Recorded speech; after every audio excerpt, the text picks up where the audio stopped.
Hi, and welcome to another episode of the all-new TTown 411 Report. I'm your host, Darren McKinstry, along with my co-host, Mr. Mike Wilson with Soundproof Radio 106.1. Mike, tell them how can they sound in on Soundproof Radio and Soundproof TV.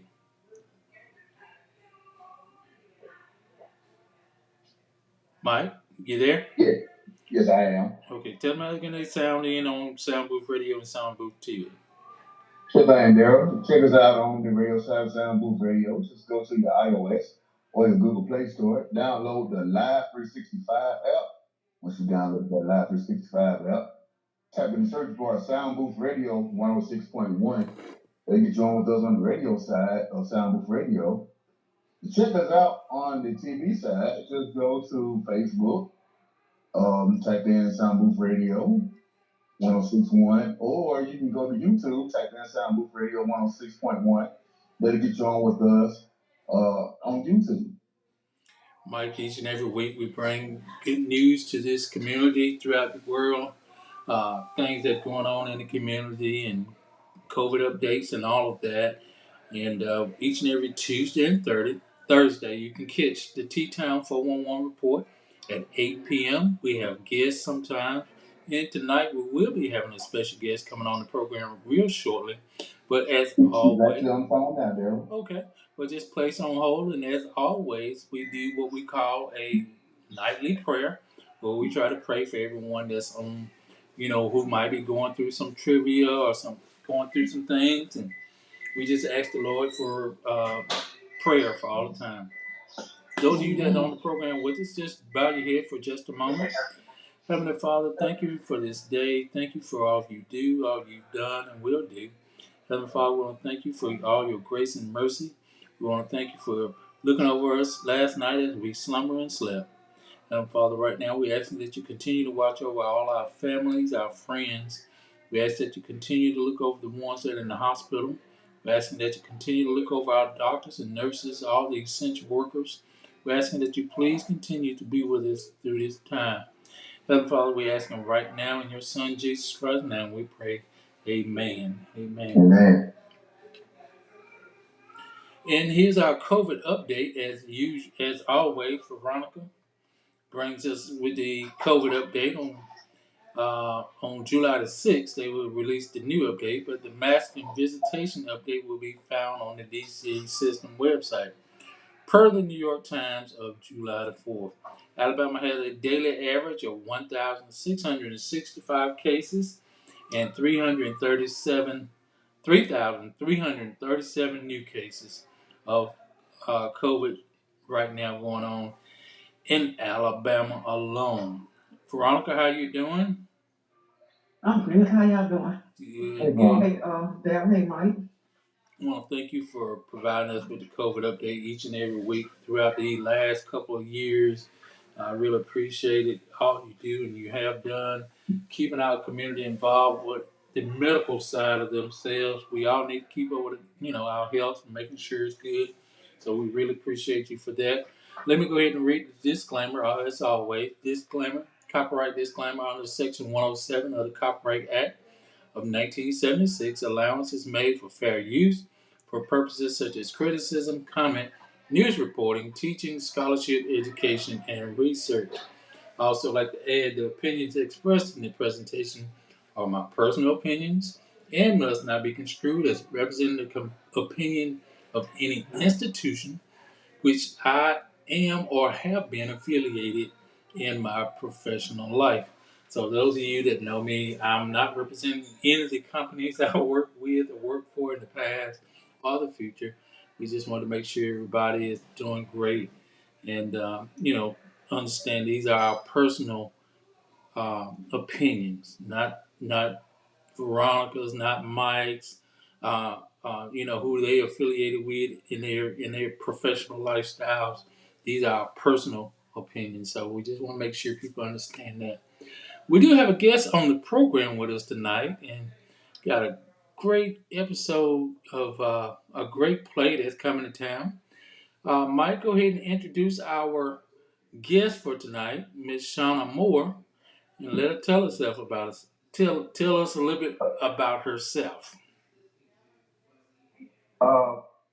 you just introduced Daryl. Miss Bell, you want to go ahead on and tell everybody about the things you have written and produced? Is she there? Hello.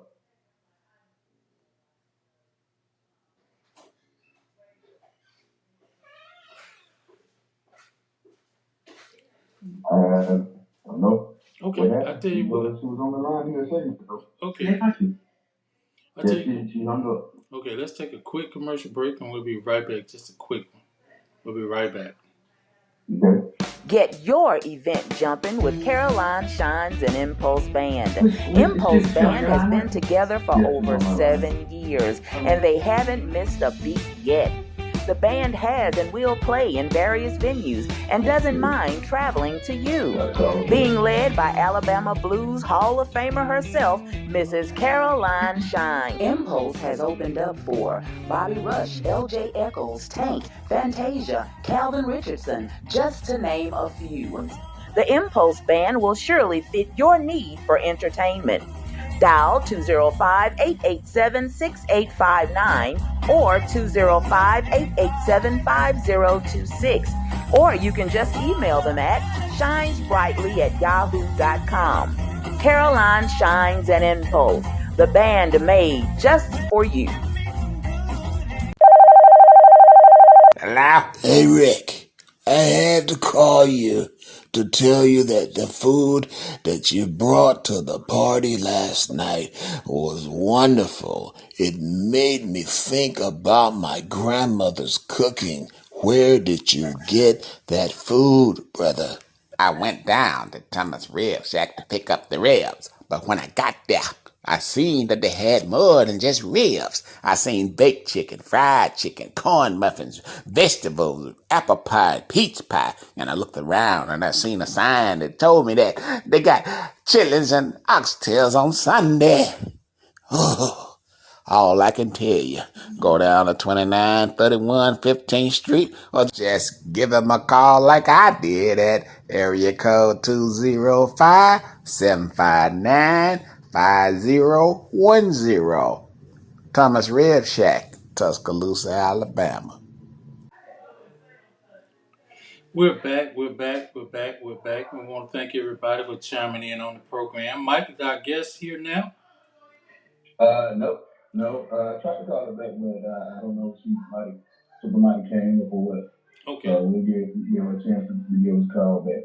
Okay. Hold on. Let me see. She sent me a number, so I'm gonna just add her in on with us.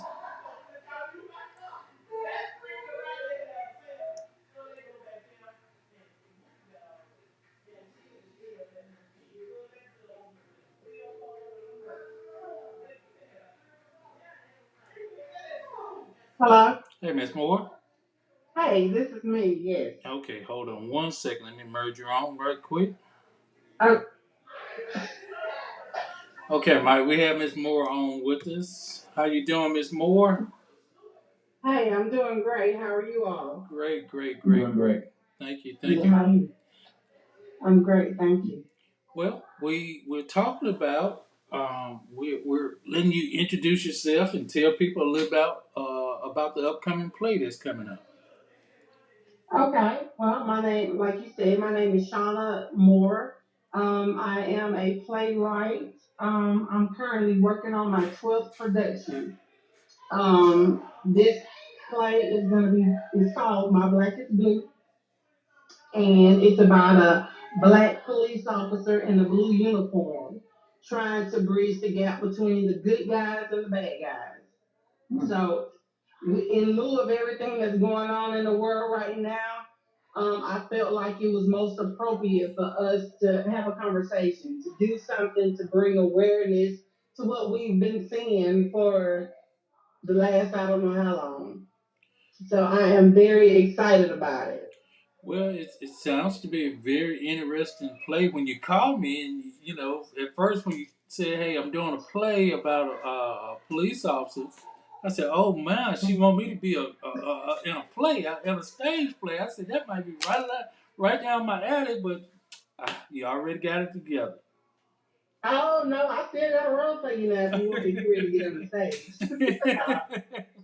I don't think I'm ready yet. I don't think I'm ready yet. So Okay. now where is it gonna be held? Because I guess the flyer might have been short, cut off a little bit when I pulled it over. I know it's gonna take place in August, Saturday, August the 20th. And Right. It's gonna be at the Alberta School of Performing Arts.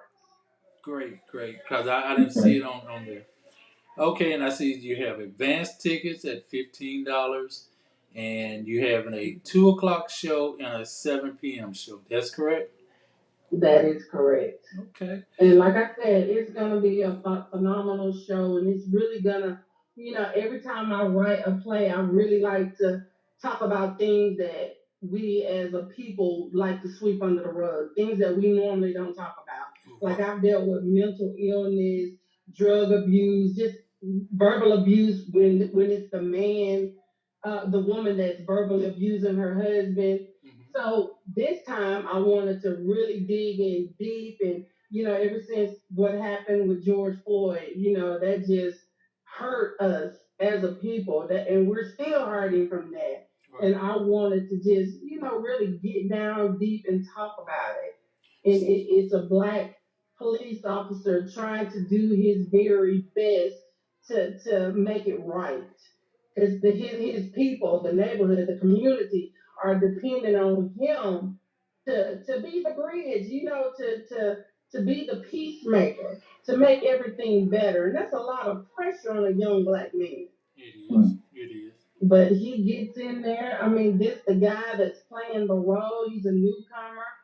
His first time being on the stage in this magnitude, Oh. and he is phenomenal. So, you guys, I just plead with you to come out and support it because I promise you, it's going to be an amazing story. And because I'm a hopeless romantic, of course, it's got to be a love story in there some kind of way. But we are dealing with the strong black woman behind the black man, the woman who gives him the strength to get out there every day and do the hard job that he has been entrusted to do. So, I mean, it's a phenomenal story. Okay.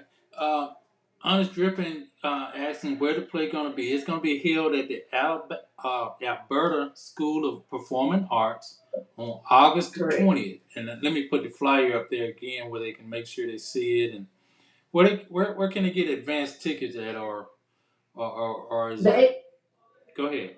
Well, they can reach out to me or any of the castmates. Everybody, all of them. We don't have them yet. We will have them Friday. But also, I mean, you can cash out me or any of the if they want to go ahead and get them right now. You can cash out me or any of the castmates. And you can follow me on my social media page, Shawna D Moore, and we're talking about it. I'm posting about it every day. But if you want to go ahead and get your tickets before they actually get in our hands, several people have already bought tickets already. When they go ahead and buy the tickets already, we'll have a list at the door. Okay. So, with their names on them already. That's if people want to, can't wait or don't want to wait until the tickets actually are in hand. Well, that's good. I think, what, 90 days? Well, actually, now 60 days away um, from your event. I think that's a good time enough to start selling tickets, getting it out, getting the words out, promoting it, and we'll definitely let people know each and every week right here on the 411 in our community conversation. And I'm pretty sure Mike put it on 106.1 Sound Blue Radio and all his talk shows. So we'll definitely try to Thank get the word out about what's to come about your upcoming play. So you. how long have you been writing these plays, and where all have you had them performed at? I actually started writing in 2012.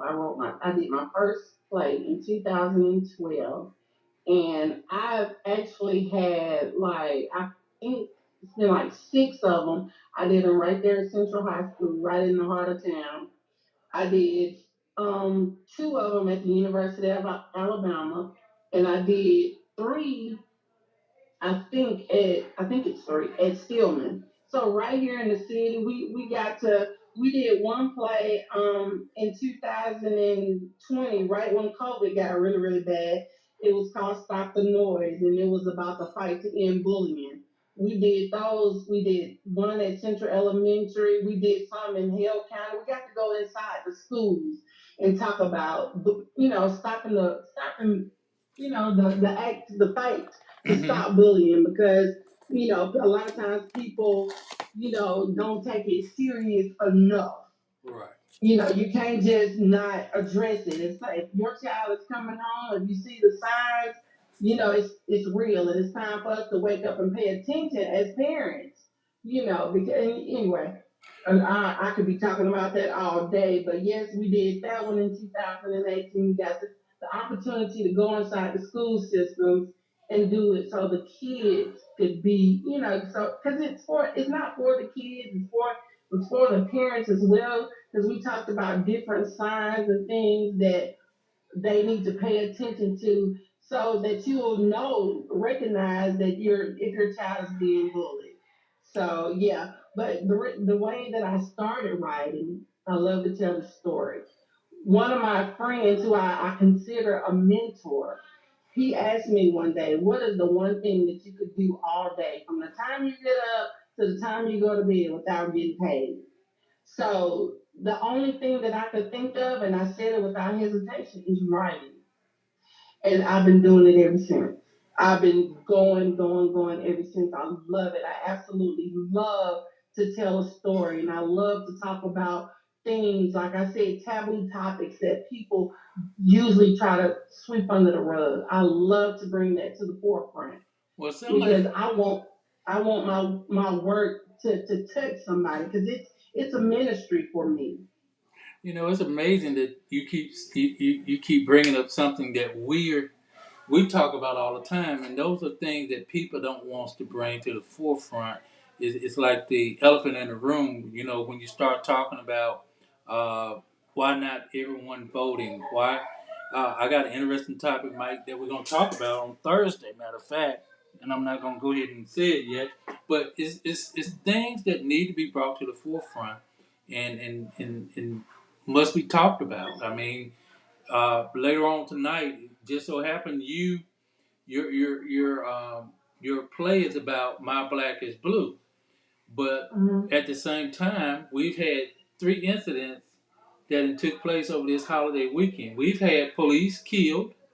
We've seen where police in Akron, Ohio, has killed a young man, and Yes. we've seen the mass shooting that's continued to take place throughout our country. I think it's right up to what 315 mass shootings that took place. So these things need to be brought to the forefront rather than swept under the rug. And people got to realize it's important. One thing me and coworkers talk about all the time: voting. Our NAACP president, Miss Lisa Young, talks about we got to get people out to vote. We got Veronica on the phone with it. She's always talking about we got to get people out to vote. We got to change the mentality. If things gonna change, we got to get people out to vote, and that's some of the things we want people to realize. That's what we talk about on this show. Things that people don't ordinarily want to talk about. Yeah, we can get gossip. If we want the numbers up real high, we can start some gossip. We can talk about the street stuff that gonna create some havoc between people, our own. But we never talk Right. about the fact that hey, this man is misleading you, and you need to realize why he's misleading you and where it's gonna lead to. Right. That is correct. So That anyway, is so those are things we talk about, and I'm glad you wrote your play relating to My Black is Blue. I true. do plan on being there at least either the 2 or the 7 o'clock. And that's on August the 20th. Someone wants to know what's the Cash App information. Oh, you can cash out me at $ Shawna, SHAWNAD Moore, MOORE. Shawna D Moore. Okay, and I'll put Those advance tickets are $15. you wait to the day of the show, like we have so many people, the day of the show saying, "Can you come outside and bring me a $15 ticket?" Well, no, that's not gonna happen. So as long as they get those, cash out or buy the tickets before the day of the show, they'll get those tickets at $15, and we're gonna give you a $50 show. It's gonna be that great. I promise you. I got a talented bunch, some people that's been with me for a long time, some newcomers as well. But we've been practicing this thing since January. So we are ready and we are excited. And I promise you, you will not be disappointed. It is going to be great. Shawna, so let me make sure I got Where, it. where did you get your cast? You said some of them were long time members of your group, but where do you do your casting calls at? Just here in Locally? Just locally. Right now, that I'm not gonna stop here though. Right now, we just really do word of mouth. Sometimes we audition, and sometimes we just put the word around. Like I had one of my castmates who went to Stillman and put up flyers, and or they have like a chat thing at Stillman where she asked, where it was in, and that's how we ended up with the lead role. Xavier Anderson, he reached out. Well, she put the word out there and he responded. And so a lot of times we do word of mouth. We've had a couple of auditions, but yeah, somebody tell me they're interested, I'm gonna give them a shot. You don't have to be a professional because we're gonna work with you and we're gonna get you there. So it sounds like you need a role. You ready to act? For me? Yes, you. I've acted before actually. I can't do it anymore because of my vision. But yeah, I've done stage plays before. Of course, it's been many years, but Okay. So let me make sure I got the Okay. Well, cash app right. Money sign SHAWNA SHAWNAD D as in M dog, more. MOORE. MOORE. Okay, I have it on screen. Anyone that needs to cash out for the play My Black is Blue, you can write that cash app name and get your tickets in advance as early as tonight. If you'd like to go ahead Yes, and sir. get it, and they'll have your name reserved for August 20th, 2 p.m. Yes, or sir. 7 p.m. at the Alberta School of Performing Arts here in Tuscaloosa, Alabama. That is correct. And I mean, it will behoove you to get your tickets early because my guy, the lead guy, he's from Mississippi. And he said the whole state of Mississippi gonna come support us. So hey, I think we're gonna sell out really quick. Thank God we got the challenge for show. Tuscaloosa. Okay. If you're coming, Tuscaloosa needs to show out. Exactly. Tuscaloosa needs to show out because I mean that's one thing that I've seen since I've been doing this. We don't support each other enough. Mm. We don't, and that's been my whole frustration since I've been in this thing because I really love what I do, and it ain't even about me. God gets the glory. If it wasn't for Him, I couldn't do any of it. Right. So I give Him all the honor and all the praise. Mm-hmm. Like I said, it's ministry for me, but at the same time, we work countless months hour after hour trying to perfect it because we always saying that there's nothing positive to do in the city. Well, I'm trying to give you that. We say that all the time. All the time. I've heard that, I've said that, offered that, and that's what they say. Ain't nothing to do in Tuscaloosa. But we'll go spend $75 to $85 to go to Memphis or Atlanta, Birmingham, Meridian, Columbus, anywhere else, Exactly. and support other shows or whatever going on, and barely can get $15 for a ticket here. Exactly. And it's really sad because we have a whole lot of talent in Tuscaloosa. We do. A lot. We do. A lot. And I know that everybody can't be everywhere all the time, But I try to support people that support me. I try to get out there and make myself available because how can I expect people to support me if I never support them? So I mean, I'm a firm believer in getting out there and supporting our own. Because if you go to Bama Theater when they have their little, plays or whatever, it's standing room only. Mm-hmm. Honestly, it is things like if you go to see the Wiz or support some of these other non-black people, you support their stuff. It's packed out. Mm-hmm. Mm-hmm. And I hate to say it like that, but Sometimes again, we talking about things that need to be addressed, and I'm not going to sweep it under the rug because it's the truth. It's the truth. Well, it sounds like you got the right direction. We're gonna put the number up if people want to call in and ask any questions. We'll get in a few minutes. They can call Okay. 310-6067 or 205-826-7661.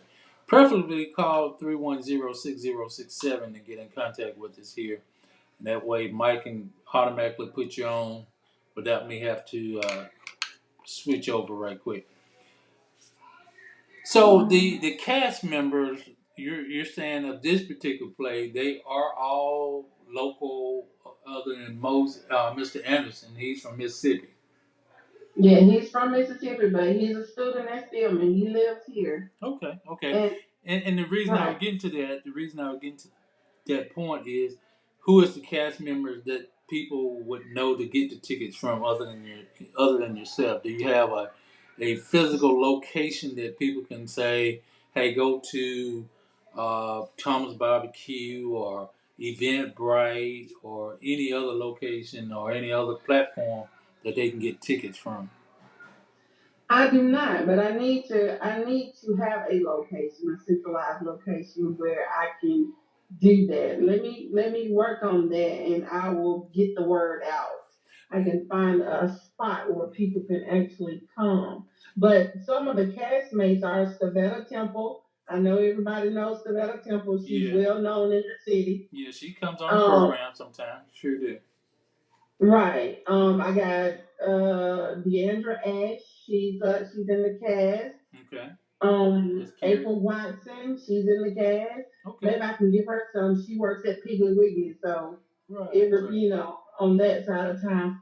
So yeah, I mean the castmates they're gonna have their tickets with them at work. But I will still work on getting a centralized location so that people can come, somewhere. Well, But yeah, so let me see who else I was going to mention that this. I was just going to mention this. I'm not sure how familiar you're from Tuscaloosa, correct? I've been here since '93, Okay. but I'm not from here. Well, what I've seen is like some of the local restaurants, like Catfish Heaven, Thomas Barbecue, out in Alberta. What's Catch a Taste? They all have these advertising screens. You familiar with those Okay. in the restaurants? Uh-huh.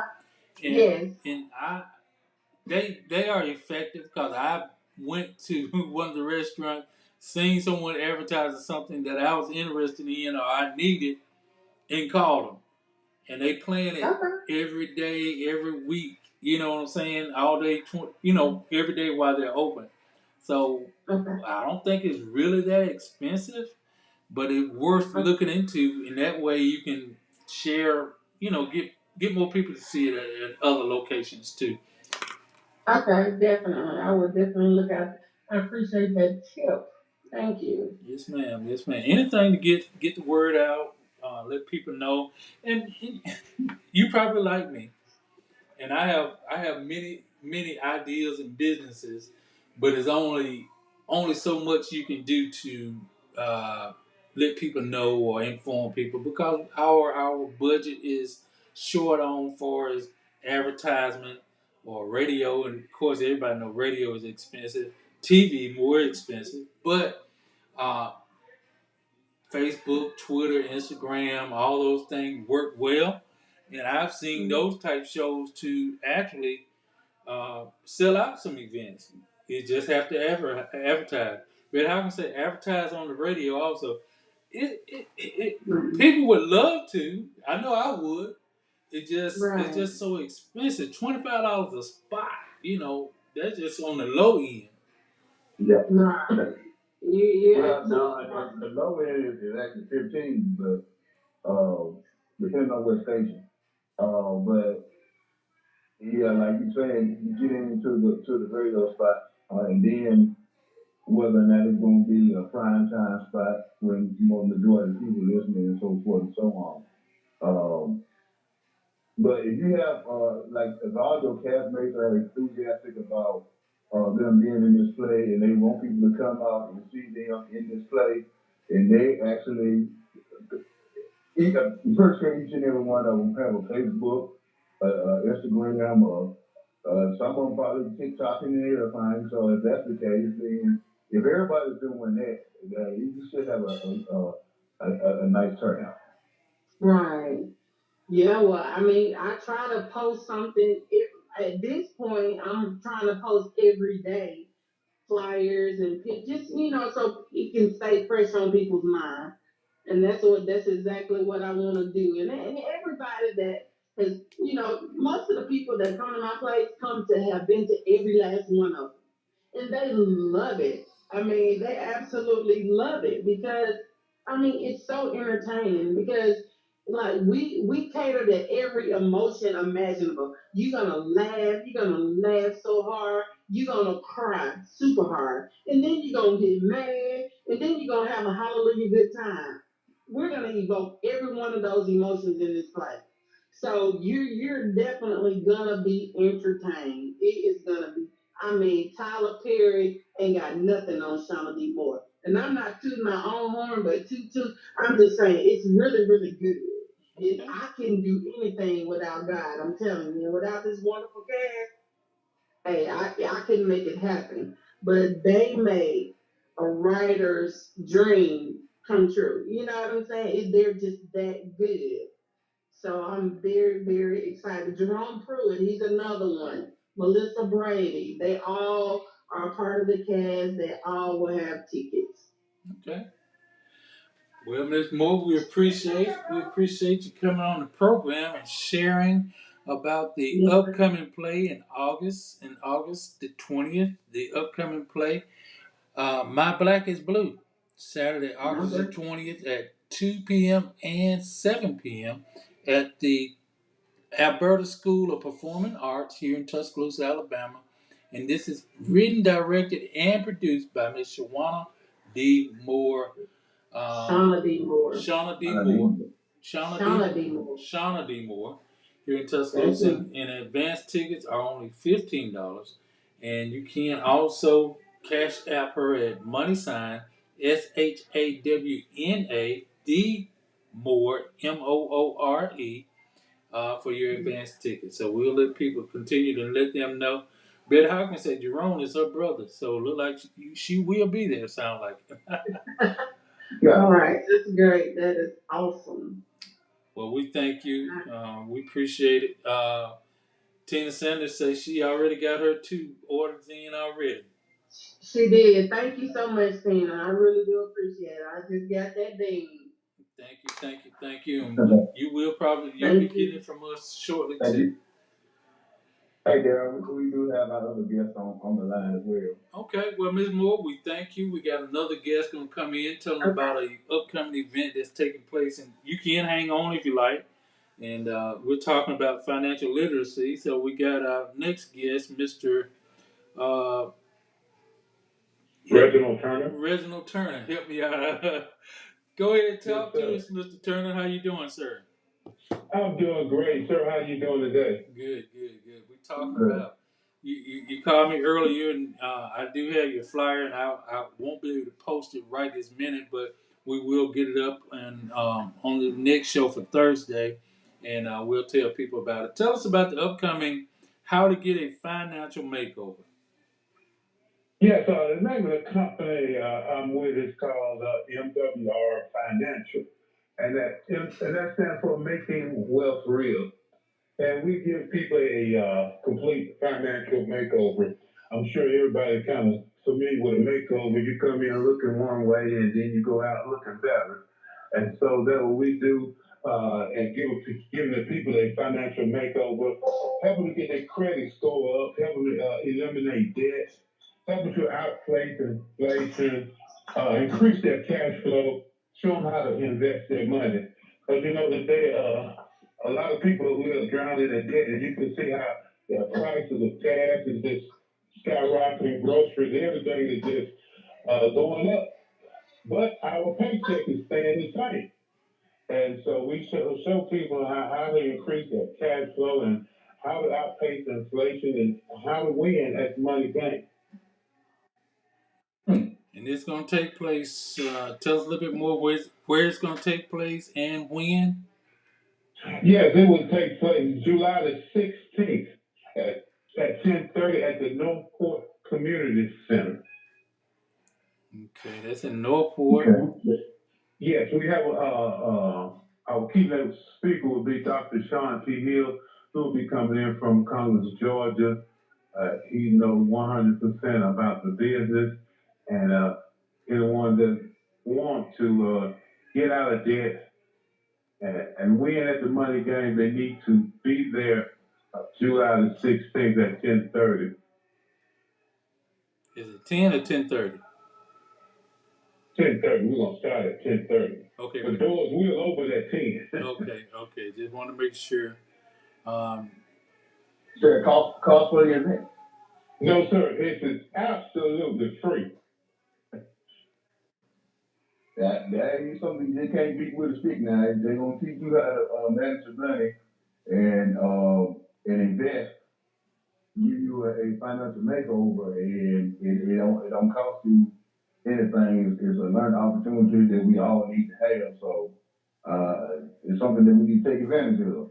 Yes, sir. Most definitely. It's all free. Like I said, we show you how to eliminate debt, come out of debt, and stay out of debt. and it's going to take place on July the 16th. That's on a Saturday. At doors open at 10 a.m. at the Northport Community Center. I think once you cross the river, well, after you cross the bridge, it's on your left, right next to the. Is it still a Marathon gas station? I think it is. Jet Pep. Yes, sir. Jet Pep. Okay. So it sounds like a great idea. Talking about residual income, instant pay raise, all of those kind of things. That's somebody posting for you. I don't know if that's you or somebody, but it just say Facebook user. So good credit restoration, debt elimination, investment income, daily pay guarantee, land and private banking, and much more. And this is going to take place on Saturday, July the 16th at 10 a.m. at the Northport Community Center, and it's absolutely free. Absolutely free. With the market like it is now, Mr. Turner, the housing market, interest rate, I guess you can say. For us investing, what's your outtake on that right now? What our company has done, we have purchased land in the path to growth. We have purchased land over in Antelope, California. That's over there where Warren Buffett had, invested $3 billion. NASA has is going to build up there. The Olympics is going over there, and our company has went over and just purchased the land, and they're selling the land back to us, which is the customer, to us at a retail price, so that we can make a profit off of that. Okay, I see who it is now. Vonda Bell, she's saying, she made a few comments. She said, we are helping people save, make, and grow their money. And this is all going to take place on Saturday, July the 16th at 10 a.m. at the Northport Community Center here in Northport, Alabama. Daily guaranteed pay, um, instant pay raises, and all the other things. And like I said, I got your flyer. I did get it, and I will post it and let people know about it again on this coming Thursday show and the next couple shows coming up the next week. And you can also chime in with us and remind people again about this. When it comes to financial literacy, I guess it's one of those things where it's hard to break the tradition of Yes, sir. investing and trying to make your money make money.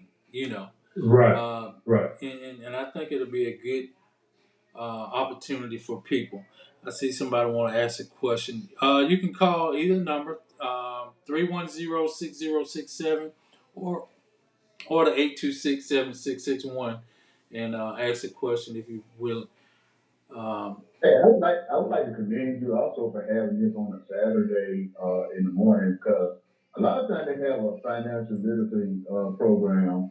It's always throughout the work week and making it a little bit difficult for people to make it there. A lot of people, I think a lot of people try to make it. Right, right. It's kind of difficult. They just getting off work and they just so this on a Saturday, a lot of people are probably off. That they're making over there to this to see. I think a lot of people want that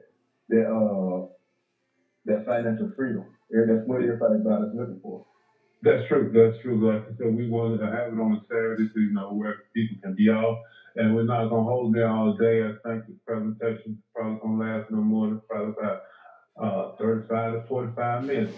We were going to get them in and give them the information and so they can make the decision which way they want to go and let them get on out of there. Because, on Saturdays, people have a lot of other things they need to be want to do on Saturday. So we're not going to hold them there long. We're just going to give them information and let them make the decision which way, what they want to do for their finances. Let me, Mr. Hey, Darren, we got TTown on the phone with us as well. Okay. Go ahead, Miss Chandler. Hey y'all, how you doing? Good. How about you? Great, I'm doing well. I wanted to call, and I feel bad I haven't gotten you a flyer, Daryl, about our Friday night live that we're doing this Friday Okay. at the Mecca Center. So I was just calling in to see if we had the capacity to talk about that. I did share the flyer with you just a moment ago, but I wanted to let people know what we were doing over at the Hughes Center. Okay. Give us about 10 minutes and please call back. We got Mr. Turner on about his financial seminar that's going to take place on the 16th. But your thing is very important because it's reaching out to the youth, giving our youth something to do. So we definitely want to talk about that. So I will call back and I'll listen. Did you say his name was Mr. Turner? Yes, Reginald Turner, yes. Okay, so I'm gonna get off and I'll go listen to your event as well. Thanks, y'all. Okay. Thank you. Thank you. Yes, Mr. Turner, look like we're gonna ask Miss Vanderbilt to go ahead and call in with you. I guess she's feeding the comment line. Yeah, she's one of my she's one of my business partners who knows a lot about this business. So I was hoping she would call in and chime in on this. Miss Bell, you could call in, chime in for a few minutes, and kind of, I can't read the comments fast as you put them out. She's a fast talker. She's very fast with those things. Every time I turn around, I know the bottom line. She said hashtag go. Hey, when she texts me so fast, I'm like, oh.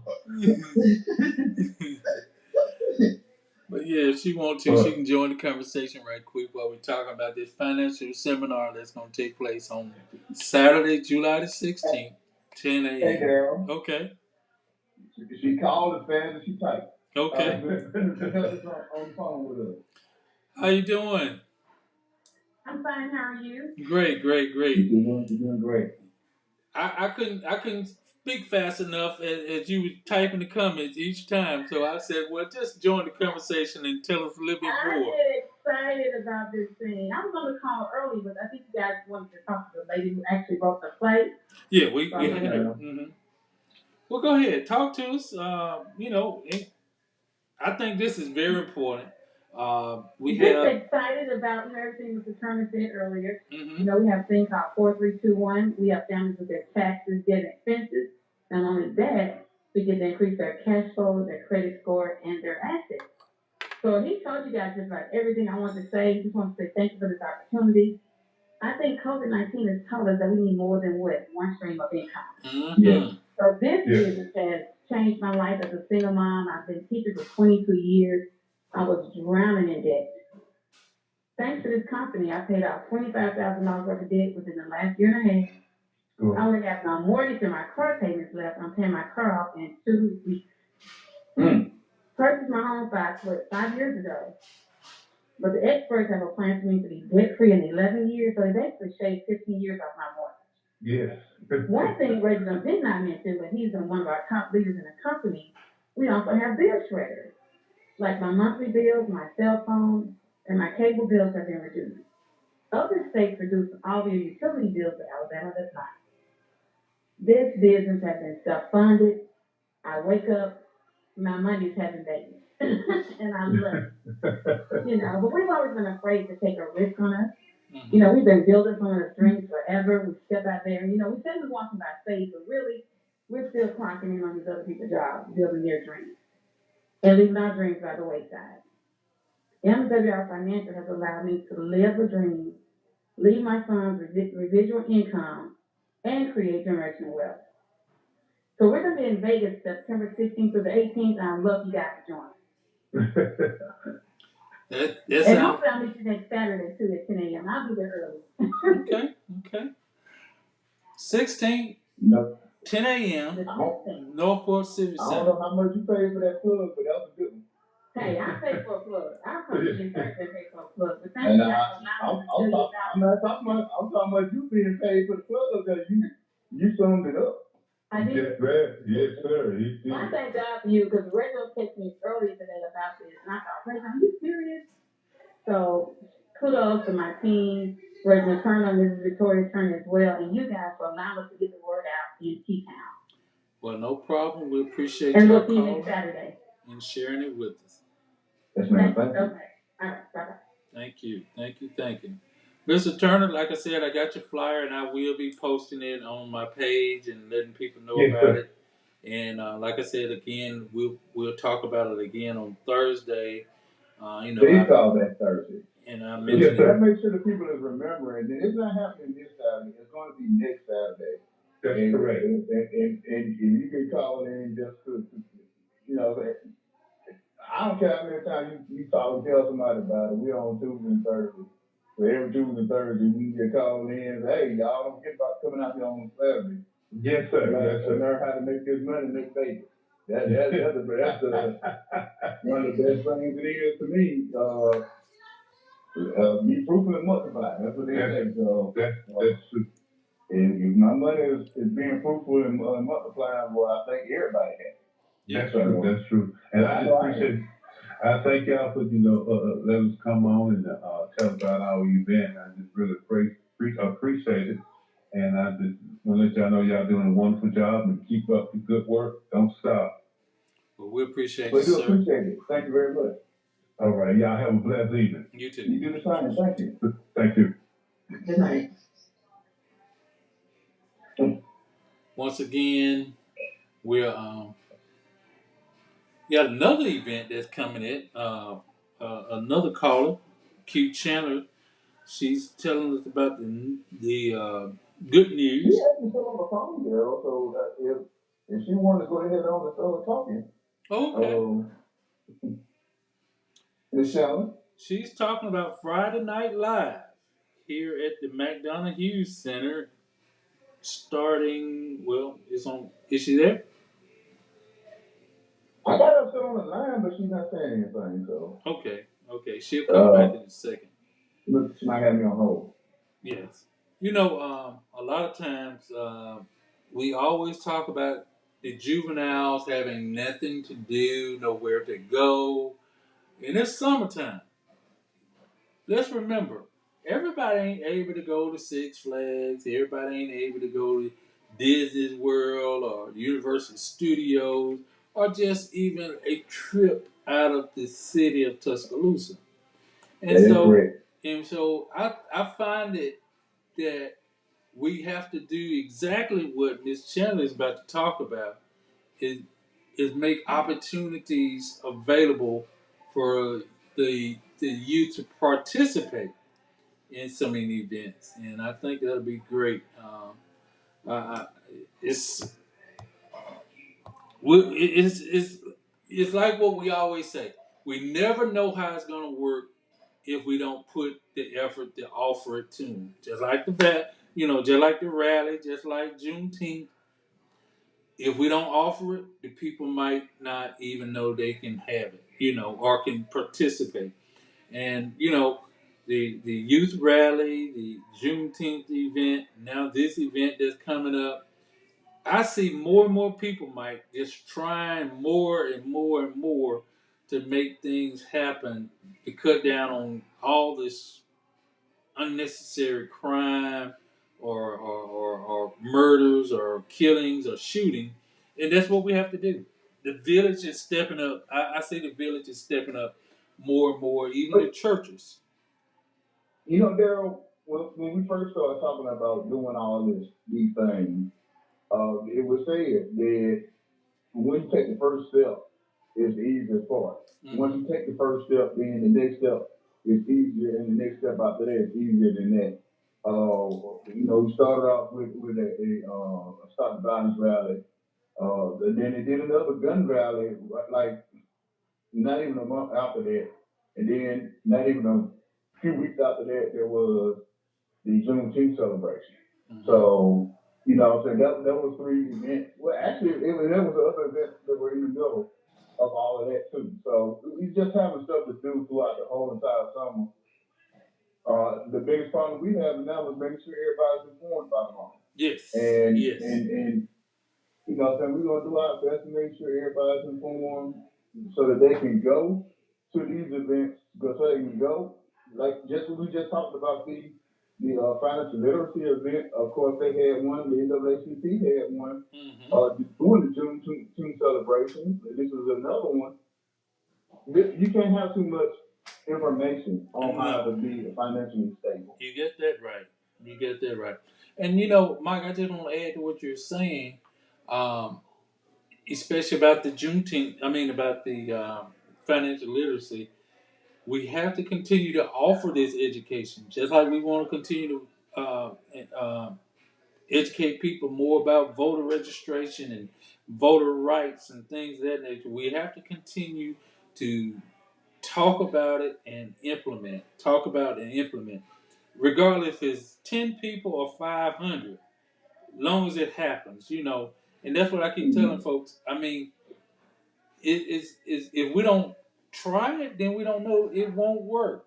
And that's what I mean about the we still talk about the community policing. It's still needed. That we still need to put officers back into the community. And I know the first word, oh well, we shorthanded. I understand that. But if we want to cut down on the crime, and I don't mean to cut you off, Daryl, but we have someone who lives to this program. She comes quite often, actually, and she works in a very hectic environment. And I'm talking about Ms. Tina Sanders. Mm-hmm, mm-hmm. And she had great idea to even start, and even was going to start in Hague Court. All she needed was for people to get together and help her implement the plan. I'm still trying to figure out why we have it. And I don't think it even requires TPD. Because I don't know the whole plan, but all together. I haven't got a chance to sit down and talk to her pertaining to the plan, but she gave us tidbits of that plan right here on this show. Mm-hmm. That so it's what she's that person that, hey, let's not have all these meetings, let's get some action behind it. And we're seeing that you get the action behind it, more and more people are starting to come out with that. Mm-hmm. And that's what we want. We want the community to be able to feel as though they are community and together with everything, and not when you stay on that side and we stay on this side. So It shouldn't be that way. No, it shouldn't. It shouldn't. Once again, Q Channel, you can call the number 310-6067 or 826-7661 to get you in contact with us here on the program. Betty Hopkins said we need to do a segment on wills and what happens if someone died, what steps to take. Will, you absolutely right, Betty. Oh, Betty, you know, and I'm gonna say it. I'm gonna go ahead and say it. When Mama and them die, and I'm a living witness. Boy, you want to see somebody cut up about money and property? Let Mama and them die. It's like, You ain't seen me either. look, it's if it ain't in writing, it's like it don't exist. The person ain't even in the ground good, and the TV coming off the wall, the clothes being sold, the house got the for rent sign in front of it. You ain't even got the rights to even do that. So you're right. We do need to do a segment on wheels and executive guardianship and things of that nature. You're right. We did one a year or two back. But we do need to bring that back up to help people to understand because, when, and Mike, I do a lot of funerals. I've been doing a lot of funerals since COVID and everything, just streaming and stuff like that for families and funeral home services.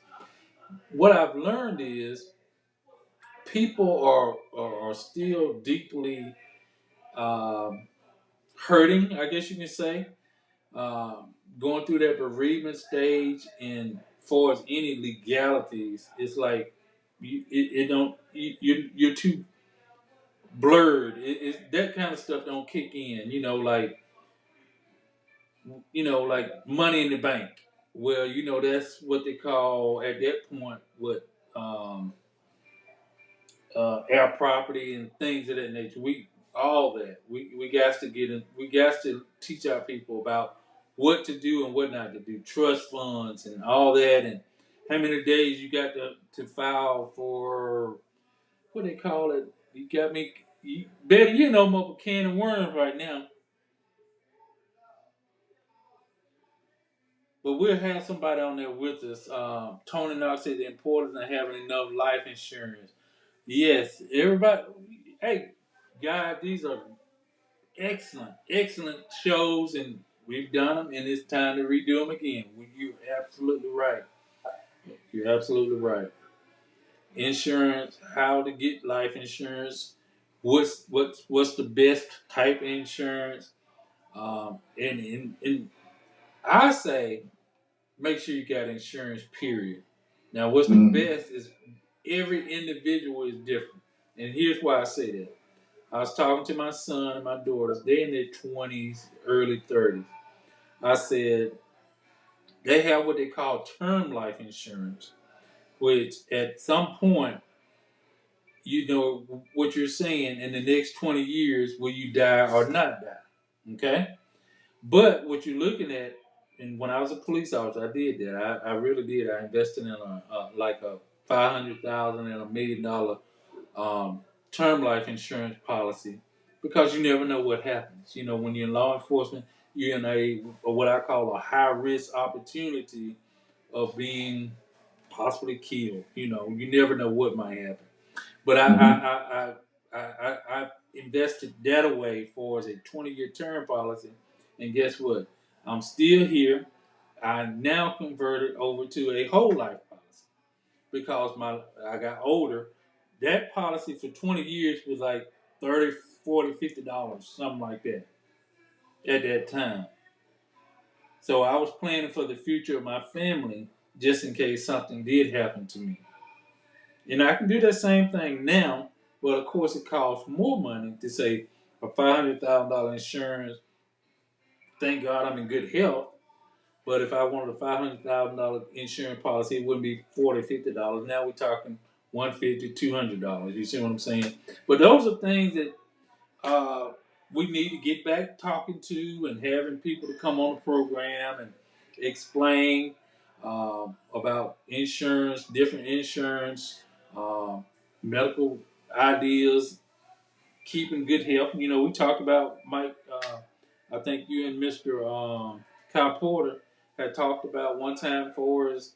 What was it? Your cholesterol and what's good cholesterol, what's bad cholesterol, and blood pressure rates, and uh, we talked about a whole lot of good segments, and you know, hey, ain't nothing wrong with a rerun every We now and sure then. do. We do. And like as from a medical standpoint, what I don't, what I wish I could get a lot of our people out of, Mm-hmm. especially when it comes to those two things of blood pressure and cholesterol. Mm-hmm. Mm-hmm. Oh, it's just because I ate it. It's just that just word prevents them from seeking the assistance or information that they truly need. They go by these old wise tales, and some wise tales have some truth to them, or they're derived from information that's passed down from our ancestors and the Native American ancestors. That's true, but they quick to say it's just because I was scared, my blood pressure was up. Yes, when you get frightened, you get scared, you get startled, your blood pressure goes up.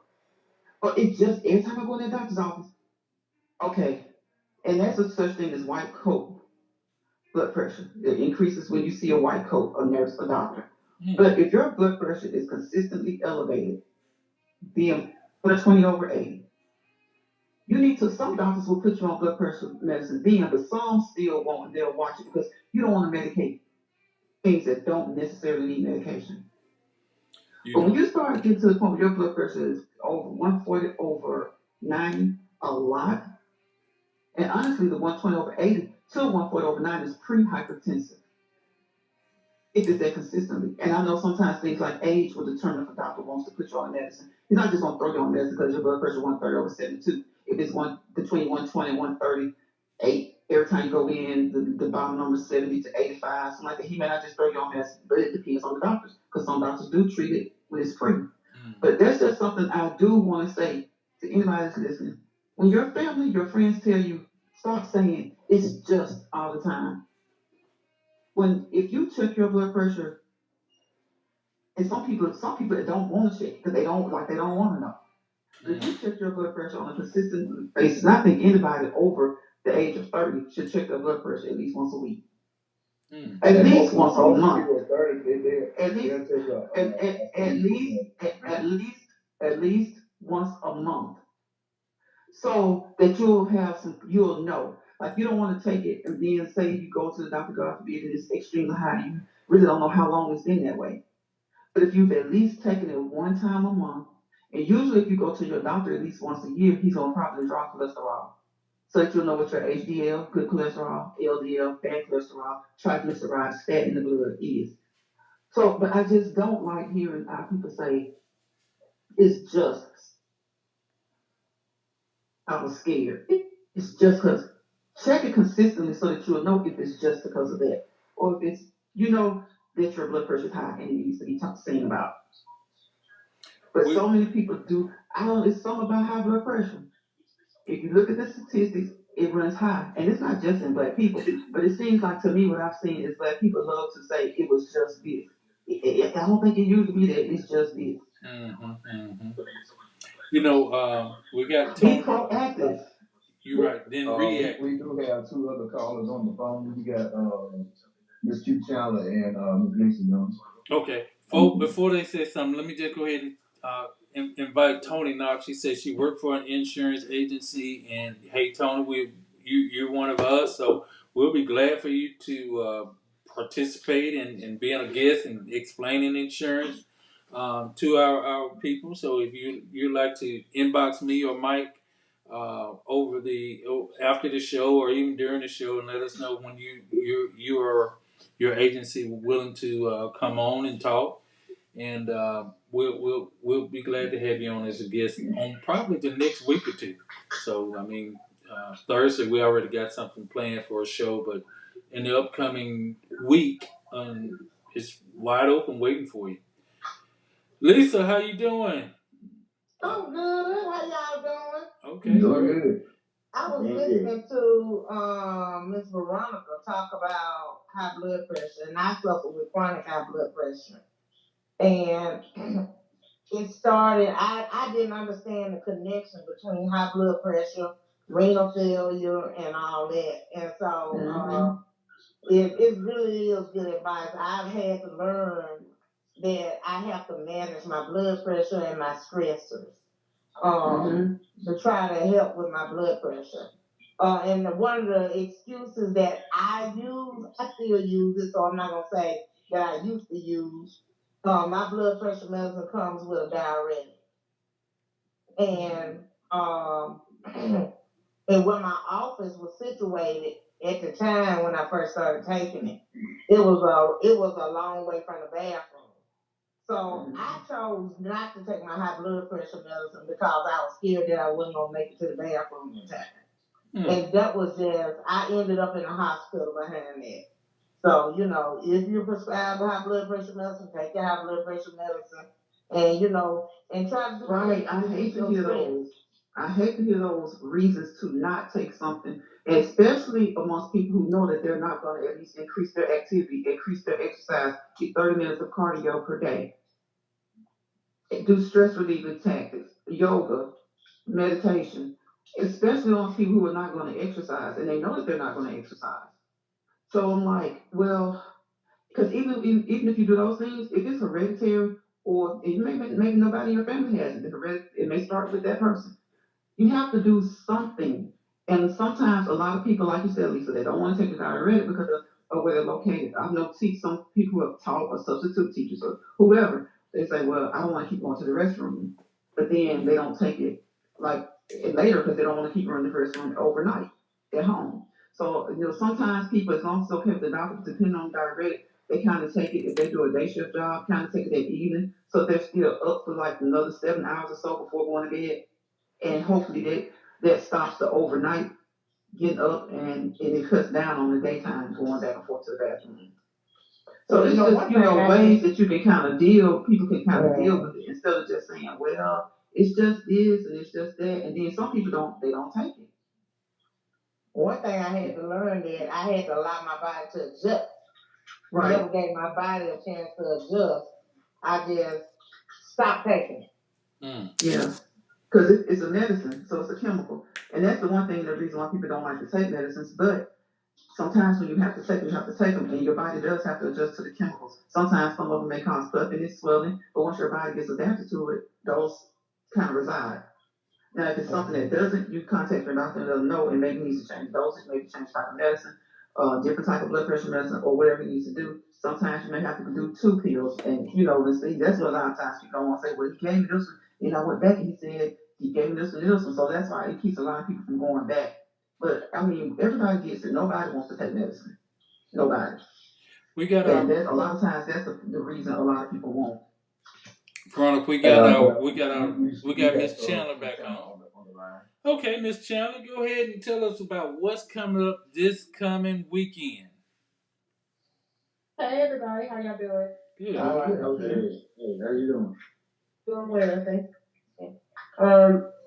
I think we all can agree that now, more than ever, we need to do a little bit more to engage our youth, especially on the weekend. Friday, Saturday, Sunday, we know that our youth they have a lot of time on their hands, and we want to do something about that. So this Friday, and also every other Friday for the rest of the summer, we're hosting Para and Shelton. They're hosting Friday Night Live. The first one will be this Friday at the McDonald Hughes Center, and it's going to be from 6 to 9. It's absolutely free for ages 6 to 17. We'll have food, we'll have music, we'll have different games, we'll have different resources for families, and it's just a way, to really keep them busy, to keep them, engaged, and also just to remind our community that we care, and it's more than just saying, oh, we need to do this and we care. We have to actually put action behind those words. So I'm definitely excited about this Friday Night Live, and what it's going to bring to our community and provide a safe haven for our youth. and not only for our youth, also for the families and caregivers who, take care of the youth. So that's what we're doing. I'm excited. We're also asking people if they want to come out and volunteer, to come out and just help us have a good time.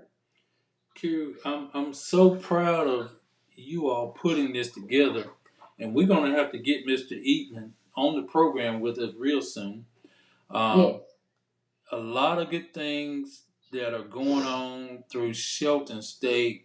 I think we got to applaud them for being more involved now in our community activities, Awesome.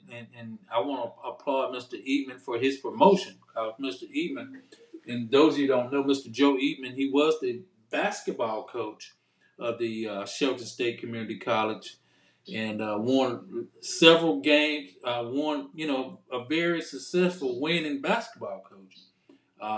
Right. He's a Central High faculty graduate, and so he's now in a position or been promoted to a position at Shelton State that is community involved, community aware. I guess you could put it that way, more aware.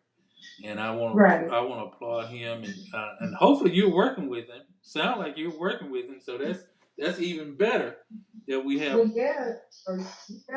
I'm the senior care coordinator over there, but just to work alongside of community partners like Coach Eatman, well, Mr. Eatman and Jeff Logan, being that they're the community outreach people in our community, Mm-hmm. and to have them on the same page, it is so exciting when people are excited about giving back to the community and really, you know, being that force and putting boots to the ground and actually coming in strong to help our community. And we need more of that, and we're happy. And I think it's going to be great, and it's something, Daryl, that can go past the summer months. We're doing it Friday, and we're also doing it again on July the 29th at the Belt Activity Center. So the idea is to hit different areas in our Mm-hmm. city to kind of help engage our youth. Because we Good. know that our youth are facing a lot. The trauma, there's, broken homes, there are a lot of things that we probably don't know that our families and children go through. Mm-hmm. But we have to meet people where they are, okay? And that's what we have to do. Sounds good. Sounds good. Once again, and I want to applaud you, like you said, Jay Logan, Mr. Joe Eatman, and Dion Washington, and of course Rodney Pelt. The baseball season was fantastic, short but fantastic. It was hot, and you have to look out for the wealth or the health of everybody Right. when you're in those kind of heating conditions. So it was a success. Again, it was a success because several kids played and participated in the baseball program, and I want to take my hats off to Dion and Rodney for introducing it last year, and I think they had a part in making sure it continued this year, along with Para. I'm gonna just say Para, Jay Logan, I know for sure, and Gary and Brandon, the director over there, along with Joe Eatman and other community people. So great ideas, great execution of these small but effective community involvement program. Yeah, thanks, Sarah. And before I get off, if everyone that's listening, and everyone on the call, if y'all would just go ahead and tell somebody that in the community, especially in West Tuscaloosa. I mean, you could be from anywhere. Just share the flyer and just pass the information along to people who can benefit from it. So You yeah, know, thanks for providing this space to share. I would I do definitely put it. appreciate it. I'm gonna put it up on my Facebook page, of course, and we'll talk about it again on Thursday. I'll have it then. But I will be sending my grandkids. Now I'm gonna say this, and I can't commit because this Friday is family reunion. So I guess if the kids don't have anywhere to go and it's free, we might can bring a clan of McKinstries through there.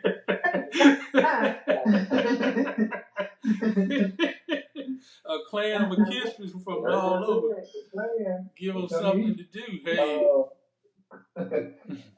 Hey, Daryl, just calling in. We got let's not slip just call in. Also talk about the insurance. Okay. Good night, y'all. Thank you, Q. Thank you so much, Ms. Good night. Mm-hmm. Thank you, Q. Bye.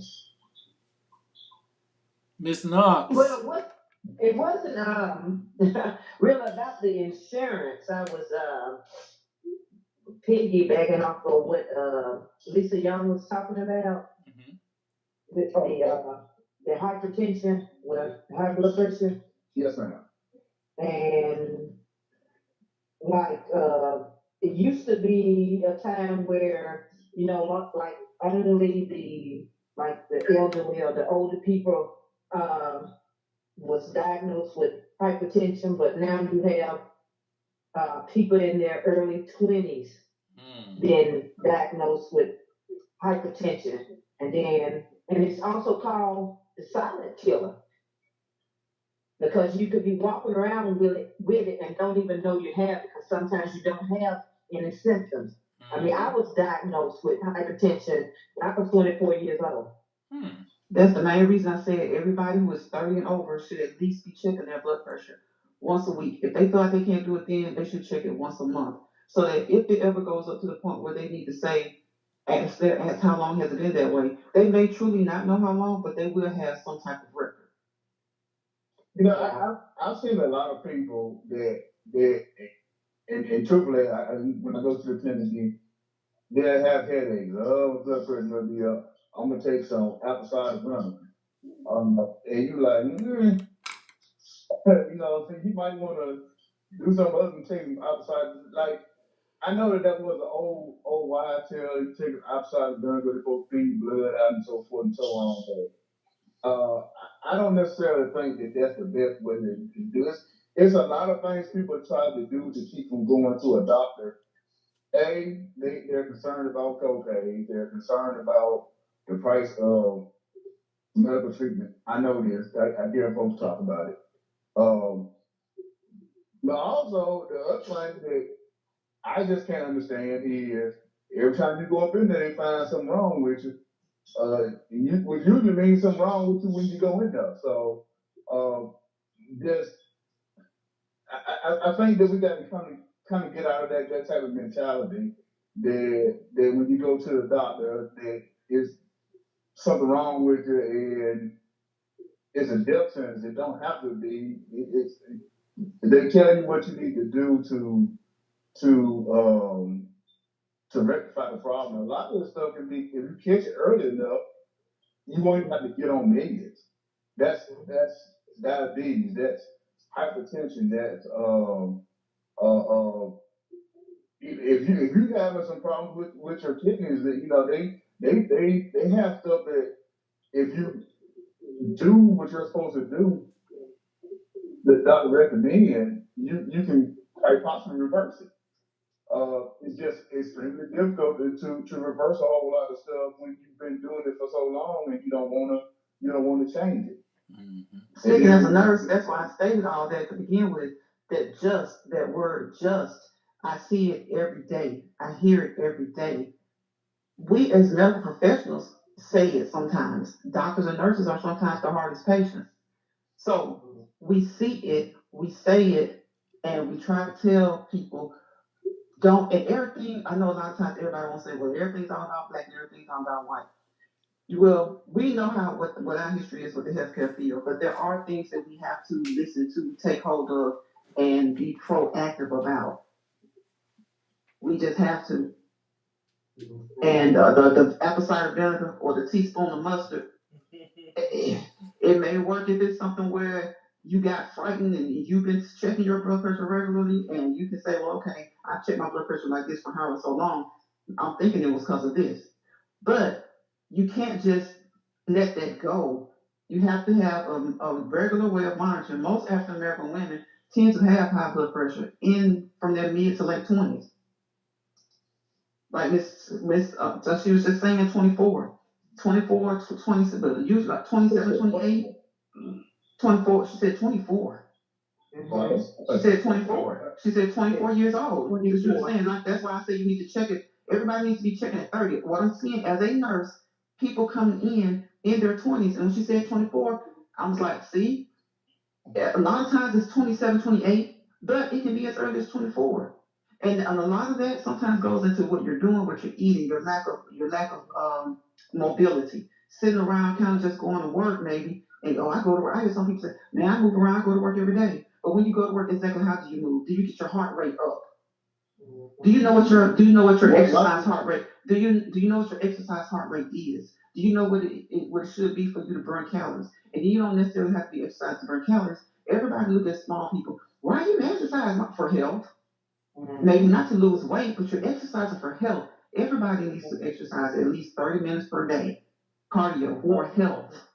Well, it's interesting that you said that because I sit all day. And now the healthcare industry has now put out that sitting is a new smoking. Yeah, you're non-active. You're not moving around. You're not getting any kind of your metabolism. Think of us as women as well. Men's metabolism are faster than ours anyway. But this is for everybody. But I'm just saying, especially just think of it as women. Your metabolism starts to fluctuate, goes up and down, then it slows down, and then you're sitting every day. It's like you're just non-active. It's kind of like almost being not active. Big standing desk and walking. It's called a standing desk where you work standing up, and then you have to. They have a little mobile thing where you kind of like it's like a little treadmill around it. I don't know too many people that have that one. And I don't know how many folks can write something down and walk at the same time. Many people use their lunch break when they're on when they work and they go to sit all day. I see so many because I'm on the floor.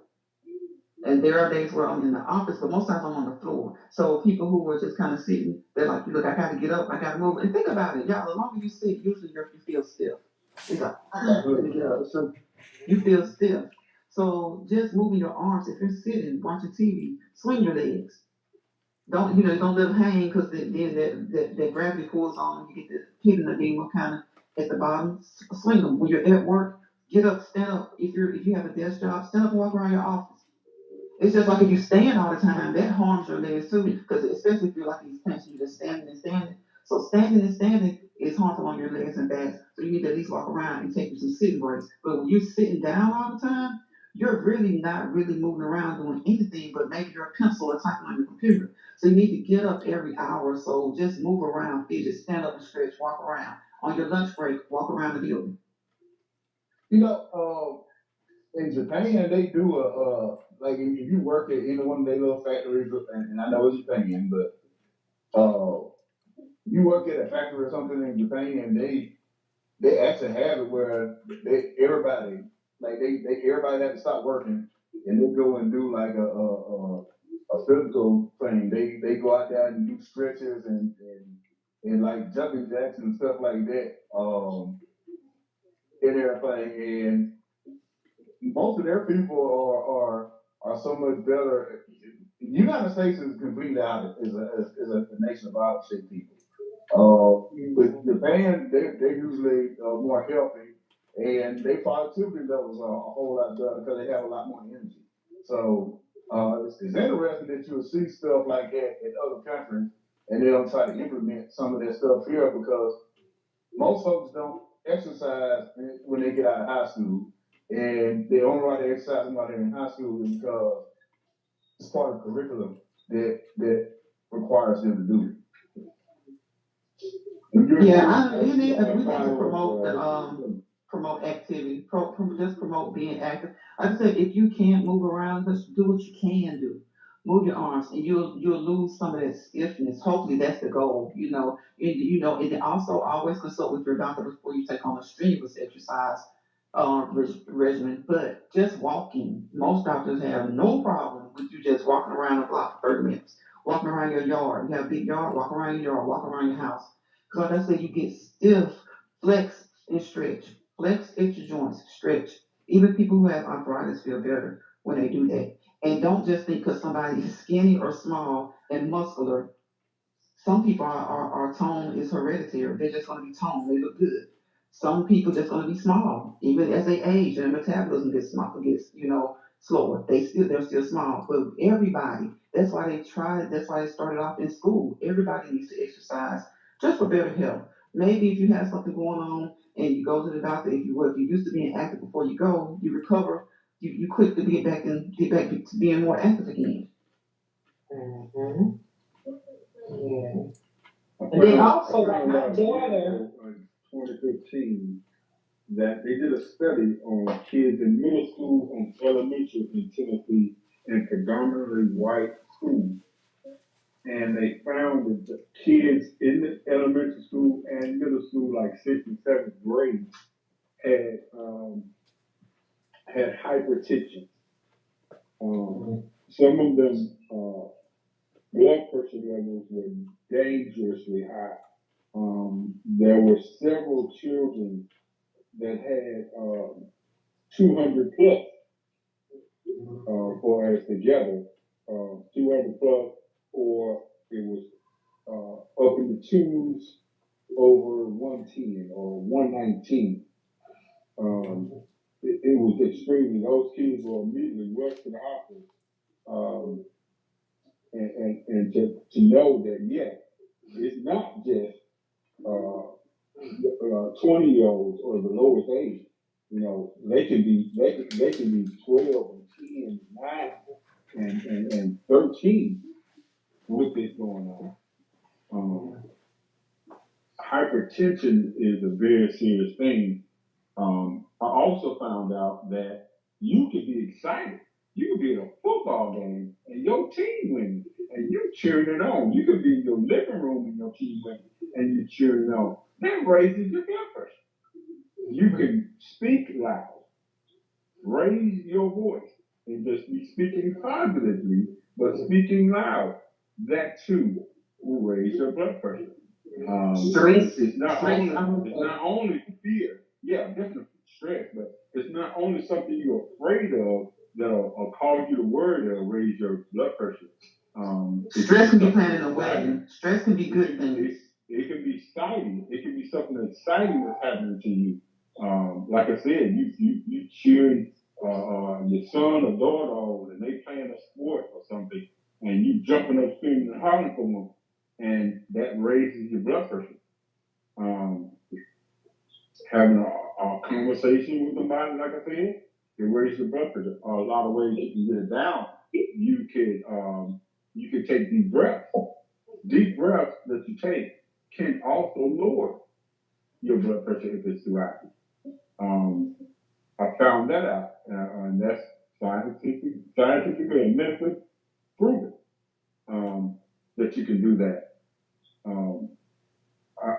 Most of my doctors are doctors from UAB. What I love about them at UAB, on their patient ports, all the medications each patient is on, along with that, from A to Z, in the next column over, from A to Z, 0 to 9, just like the first column, they have the equivalent herbs that you can take that are equivalent to those medications that they prescribe for you. So if you choose to do that, you can do that. What most people don't know, if you go to the refrigerator and if you buy French's mustard, if you just turn around and look on the ingredients, guess what you'll see? You'll see turmeric. Turmeric is an herb that's been used since before Christ. It was once called the nectar of the god because it has so many healing properties. In conjunction with that just being used in mustard, you have a lot of medications now that has these herbs added to those medications. If you look them up, you'll see certain medications that have herbal essences that are added to that medication that also aid in your health. A lot of people don't know that. They don't advertise. You really have to dig deep and study and find these things out. Um, like Mike mentioned, different autoimmune diseases that we suffer from, and just like Veronica mentioned, all it takes is slight. It's not heavy exercise that we need to do. It's something simple and easy. One of the things that I've discovered in the past year and a half that will definitely really revitalize our human bodies is if we get the gut intact. If we can all get our gut intact, not like the stomach poking out gut. I'm talking about your internal gut, your microbiome.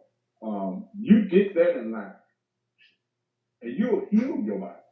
It is so many benefits to healing the gut microbiome in the body. It's like the brain, basically, of the body, of the healing process of the body. And it tremendously will change a lot, especially with high blood pressure, especially with diabetes, especially with sight issues, vision problems, all kinds of autoimmune diseases that we suffer from. It will help all of that and improve the level of inflammation in the body as well as the level of inflammation in the brain. Let's see, yeah, and the most thing that, like I emphasized earlier, most thing I want to get our people to right now, because we can't get them to go get the blood pressure check, get the blood sugar check, and get the cholesterol check. Those are components. Those three things I want them to just focus on being checked on a regular basis, and then we can get down into their gut and let you know how prebiotics helps probiotics and the gut brain relationship, how good the brain sends the gut signals, how a lot of people with all types of stuff like irritable bowel syndrome that's affected by a gut brain relationship. See, if we go a little bit too far right now, people gonna tune out. But the gut brain, if we get down to it, the gut and brain, that just like with everything, the brain functions with everything. So the gut and brain have a way of a system that they function. When that gets out of whack due to a lack of prebiotics and probiotics, then the gut tends to get things like inflammatory diarrhea, constipation. You got that kind of stuff. See, right now, we got to get them in there to get the blood pressure and the blood sugar and the cholesterol check. Yeah. So we say something. It's like, yeah, do we really got to kind of get them in there to get those things checked? And then we can start talking about getting that gut brain relationship and that mind. Because that central nervous system, central is the key word. That we can just get them to stop, making excuses about getting those main three elements checked. Know what we got to get them to know what HDL is, the good cholesterol, the LDL, the bad cholesterol. Because if we get more into deep, if we get any deeper than that right now, they're gonna tune out. So we got, and I've noticed about not our people, a lot of people. You got to get them with what they hear about first and know about first that they really don't mess with, and that's their blood pressure. Like Lisa was making the blood pressure to kidney connection. That blood pressure affects a lot of things. It affects your vessels, the vessels in your body. Yeah. So we got to get them on that kind of stuff. Yeah. And that's just like with my daughter. She was diagnosed with high blood pressure at the age of 16. At 21, she had acute kidney failure. She's on dialysis now. Yes, she is. And I mean, she wouldn't take her medication. I mean, I don't know what she was thinking. I guess, I'm young, I'm healthy. It's not going to affect me, but it did affect her. But especially when you are young, you kind of feel like you're invincible. That tell you something. I don't feel bad. I don't know what they're talking about. I don't feel bad. And you doing things that you were doing. And you know, when you start feeling bad, sometimes it can wind up being too late. So Yeah. you know, that's why you go to a doctor to get your checkup. And a lot of people don't want to go to especially a lot of our people. They have not gone to a doctor for a checkup. They will not go to a doctor for a checkup until something is actually wrong and they just about can't get up. Any other thing, they gonna I feel good. Run to the house, give me some tussin. Right. Run to the drugstore, give me some tussin. Right. Or I'm gonna take some grandpa's old cough syrup. You know that is, that's gonna get you right. Mike, They gonna do everything else other than going to that doctor to see what's actually going on, and then by the time they get if they had gone when they first started filming it the first time, they probably would have been alright, but they messed around and waited too late. And we have a problem with doing all of that where it comes down to our health. I'm guilty of myself. But I don't know, some shape, form, or fashion. We got to go to the doctor, and I think it's a cultural thing because you get a lot of white people, and I don't want to just break down the black and white, but you get a lot of white people there. If they sneeze hard enough, they're going to the doctor. Well, it's just something that a lot of people don't like to talk about because if you look at our numbers, when we were talking about the financial literacy, even when we were talking about certain other things, it was like, and of course, people are going to come back and watch. It was 15, 16, 70 people. As you start to wind the conversation down to things that people don't really like to talk about, it's like 6 people. But that's why we just have to keep talking about it, and hope that you plant a seed somewhere. You're absolutely right. So Tony, even in those who chose not to pay attention along in, the information that is shared, the insurance, the financial literacy, health, all of these things are important. How else? Right, we really don't hear it anywhere else. We really don't hear it anywhere else. Like on the Facebook forum in this town. They don't want you to hear about financial literacy.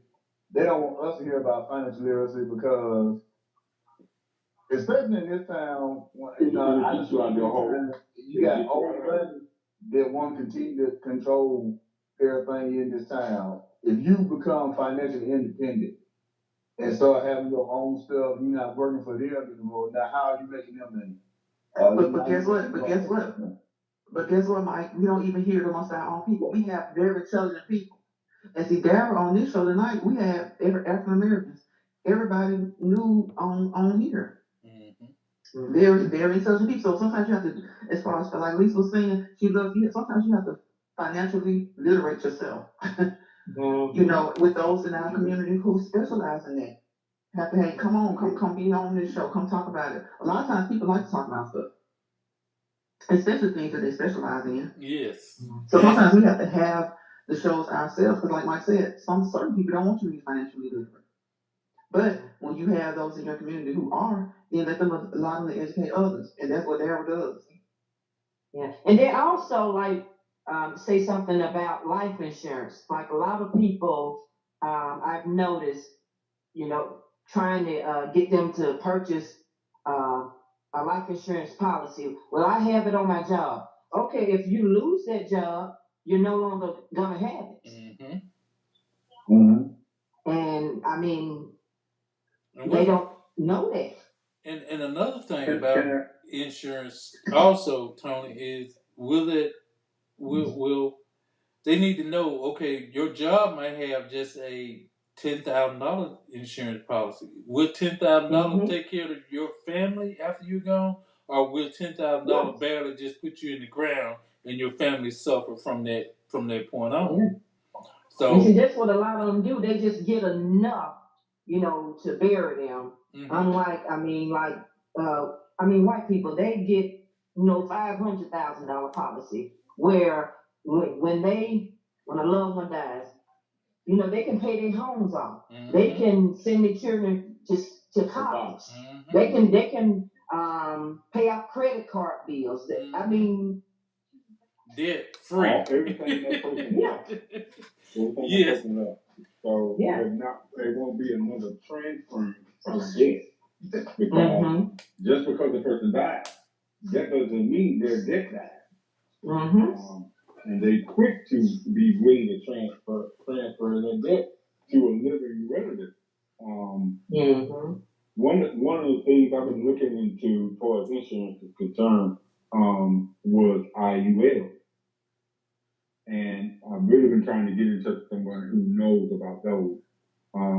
What those are, from what I was told, is a life insurance policy that has compound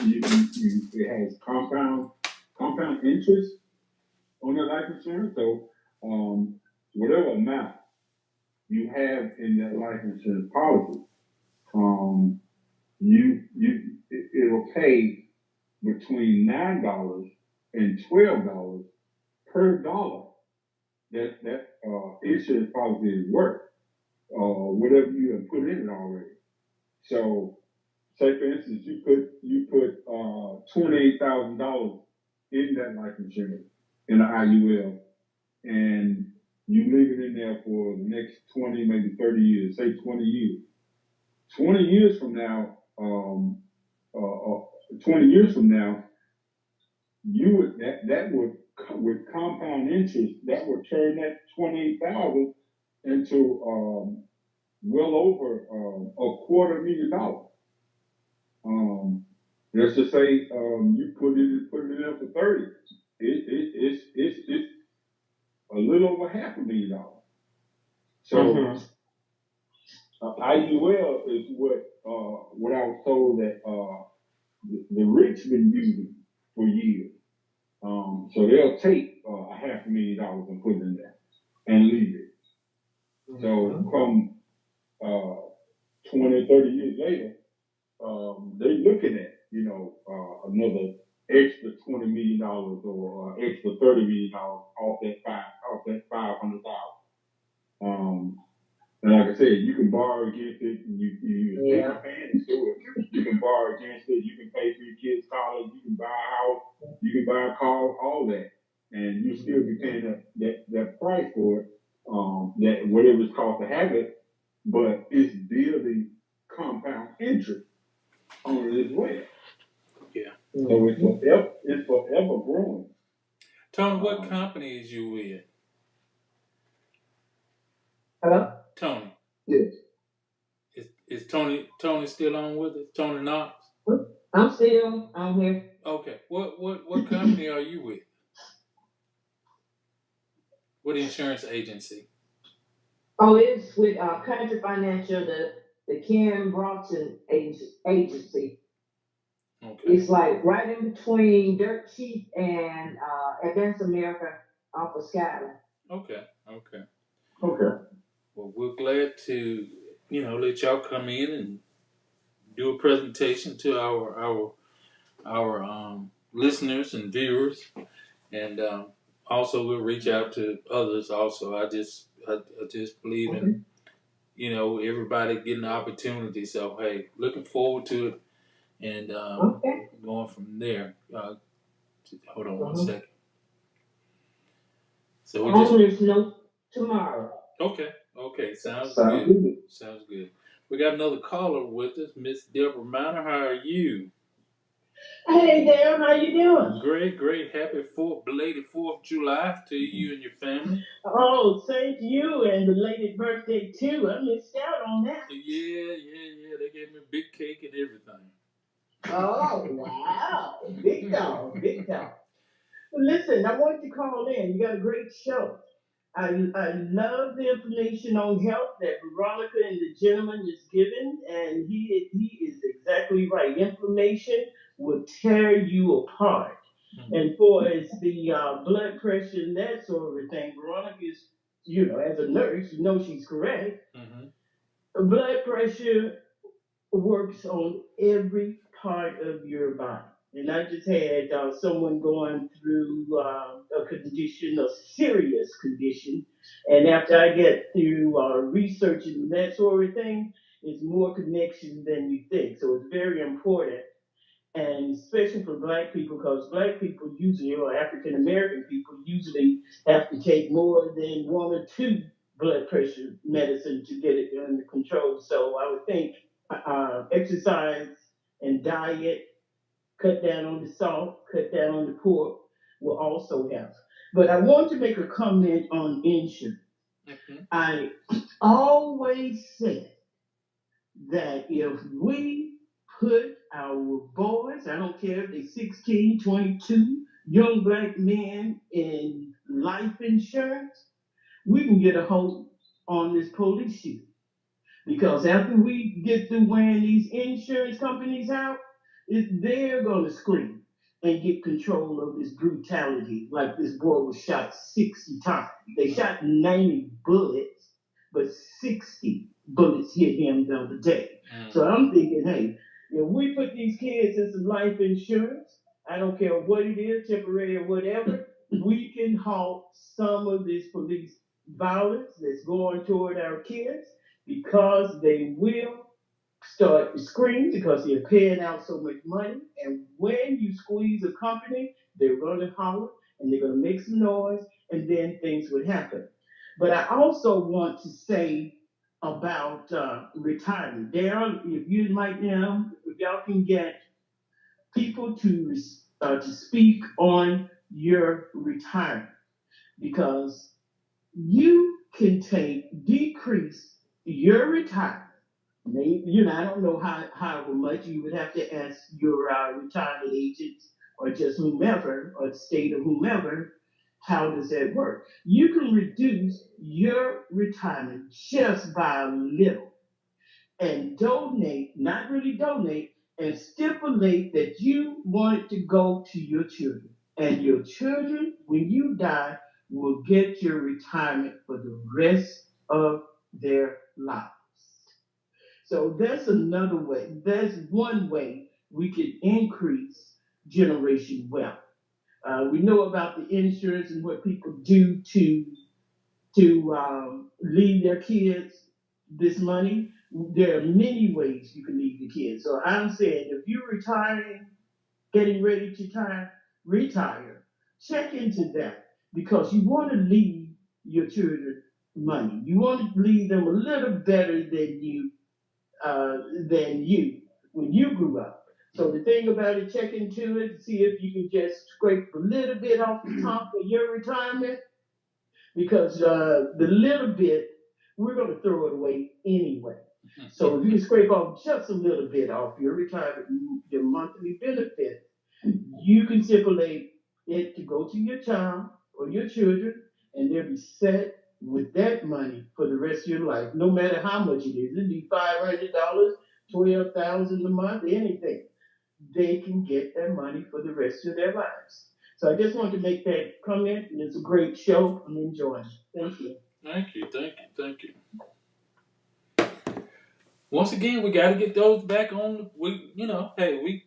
It just seems to be a lot that we can do and more that we can do. And I appreciate y'all bringing it back to my attention, Miss Hopkins and Tony and everybody that's saying, hey, Cecilia, my good friend Cecilia Lyles also saying a segment on wills and trust and uh, life insurance, all of that. We do need to keep educating our people about financial literacy and all that kind of stuff. So we will get those programs back real soon on the program. I mean, it's educating our people in all shape, forms, of fashion. All shape, health care, caregivers. Man, I think we did a segment a year or two ago about caregivers and how they are not really appreciated. So just, matter of fact, my mom. Did, and Lisa made a post there. Did you see the post? What she said? Lisa, is she still awake? Lisa said, what was it? Check on your caregivers too. Yeah. And I think that was just yesterday or today. I remember that. Yes. So right, we did do a segment on that too. And it's important. It's a full circle. It's everybody who's involved with it. It is. And it's important that we recognize the caregivers because I think I explained, I use my own personal experience with my mom. 4 boys. I mean, if it wasn't for the daughter-in-laws, it was, you had to make a decision. Okay, who's gonna be here at nighttime? Who's gonna be here in the daytime? Can we afford to pay for a sitter service to send in and come in and take care of mom while we all work? Who can afford not to um, uh, go to work and stay with mom? Those are things, are very important that, we have to share that kind of information.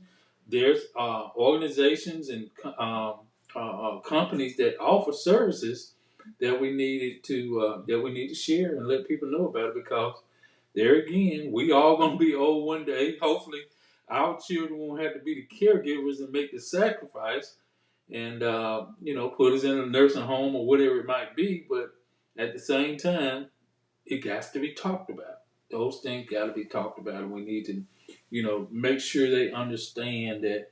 Oh yeah, Miss Veronica said, "Oh, you can call such and such. They'll help you." In other words, we want to make resources available that people can use when they at a time of need in these situations. Like you said, Betty said, me and Betty was talking about when that parent passed away, or uncle or somebody pass away, and before you can get them in the ground good, somebody talking about money. What the insurance policy? Yeah. Who the beneficiary? Who gonna sign for this? Who going to the? You got people going into the house and trying to see what they got in the house, so they can. I'm taking this with me, getting the quote, the quilts mine, and all the kinds of pictures stuff. and everything else off the wall and all of the change jars your parents got up in there. They getting all that. I've seen it all. Mike, you tell the truth, man. The penny jar that it might look like it ain't a lot of pennies, but them penny jars. There be some in there. Man, what you talking about? That be some money. That be $400-500 sometimes. They don't even think about it. Shoot. But yeah, it's more than that. I had an uncle who had one. You know those old milk. They used that those big milk pans. Mm-hmm. They used to have back in the day. He had change up in that thing, and that thing was full. Them just had to have a dolly to get it up out of there. And I know when they put all that change in there, it was a couple $1,000 for the change. It can be very, very rewarding about it. But it's a movie. Every penny counts. I saw a man in Louisiana get his dental work done. He never really could afford it, but then when he thought about somebody said, "Well, you got it change over there." He turned it in. He was able to get his dental work done. I'm gonna bring this movie up. There was another guy, old black guy. He had been picking up pennies. He found them in the street. And he had a garage full of buckets of them. I think it was like 30-something buckets. Mm-hmm. I've seen he that. cashed it all in. I saw He that. had over $500,000 in pennies. I saw the ad about that. And I was like, wow, it was just pennies. He saw on the concrete or in the parking space. People that dropped. The fact of the matter is, I've seen people do this. If it's brown, they throw it away. They throw it down. Yeah. I've seen people do that too. And I was right behind them picking it up. Listen, while we was talking about this, and this is a good movie, if y'all get a chance. The Last Days of Ptolemy Gray. Have y'all seen that one? It's on Apple TV. Starring Samuel Jackson. Please. What is it? Last Days of Ptolemy Gray? Ptolemy Gray. PTOL. I know what you're talking about. Oh, what Last Days of spell it again? PTOLEMY. Ptolemy Gray. Okay. Please watch it. Is that a good one? it's a little mini series. I don't think it's This, but yeah, I six think that's episodes. not a movie. That's a series. Yeah, a little six series. It's a great movie. It starts off talking about dementia, and we're gonna have to get somebody on here talking about how to deal with dementia too.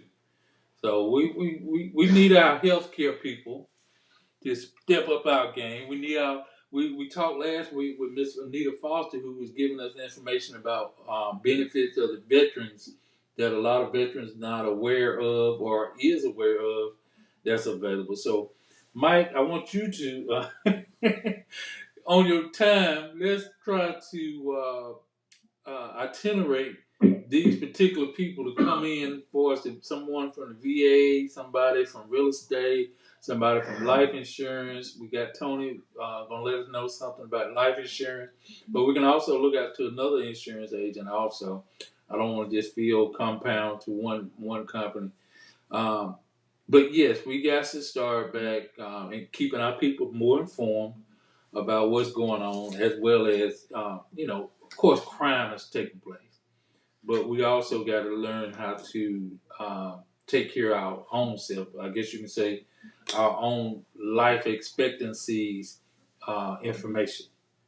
And those are some good shows that we got people that want to hear and put up. And the young people don't even consider sometimes when I talk to my own kids, like I said, about life insurance. And the first thing they say, "Mama got it." You sure? Are you sure Mama got you on some insurance? Do you know something I don't know? I said, what about your own job? I mean, y'all your own. They're their own persons now. They are young adults that need to say, okay, yeah, I got insurance, but it's at what company? I don't know. Don't know what insurance company we at. Don't even know the insurance company of the car that you're driving. Ain't that sad? Got the thing in your car and you ain't even look to see what the name of the company. I said these are I things. know it's paid, Daryl.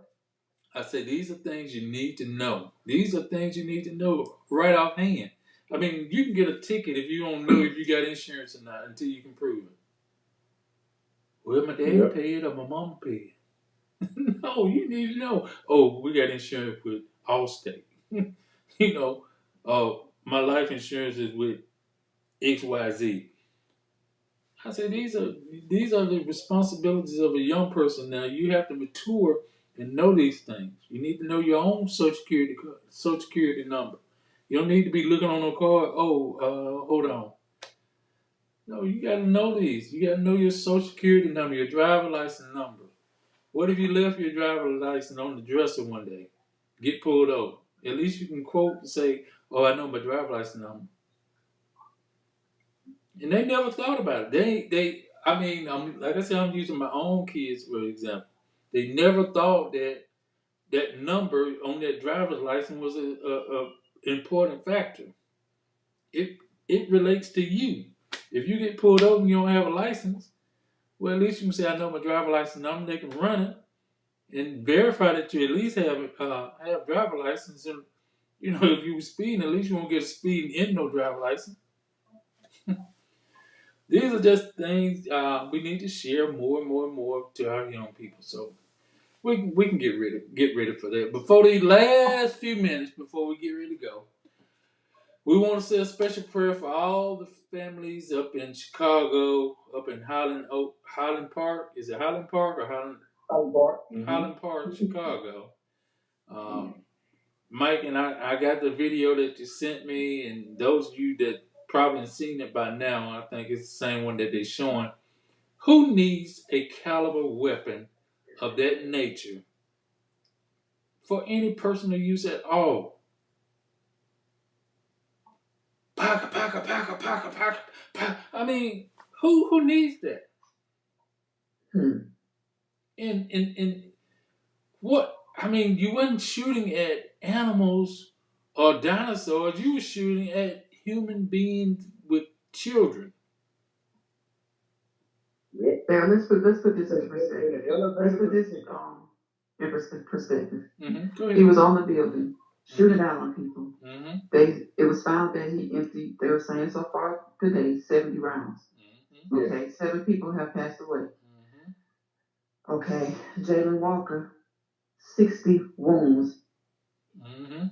They let him have 90 rounds. 90 rounds, 60 wounds. The coroner has to determine which ones are exit and which ones are entry and which ones are exit. But you have 8 police officers let off 90 rounds on one young man because they saw a flash. They saw a flash at the time of the chase out of the driver's side.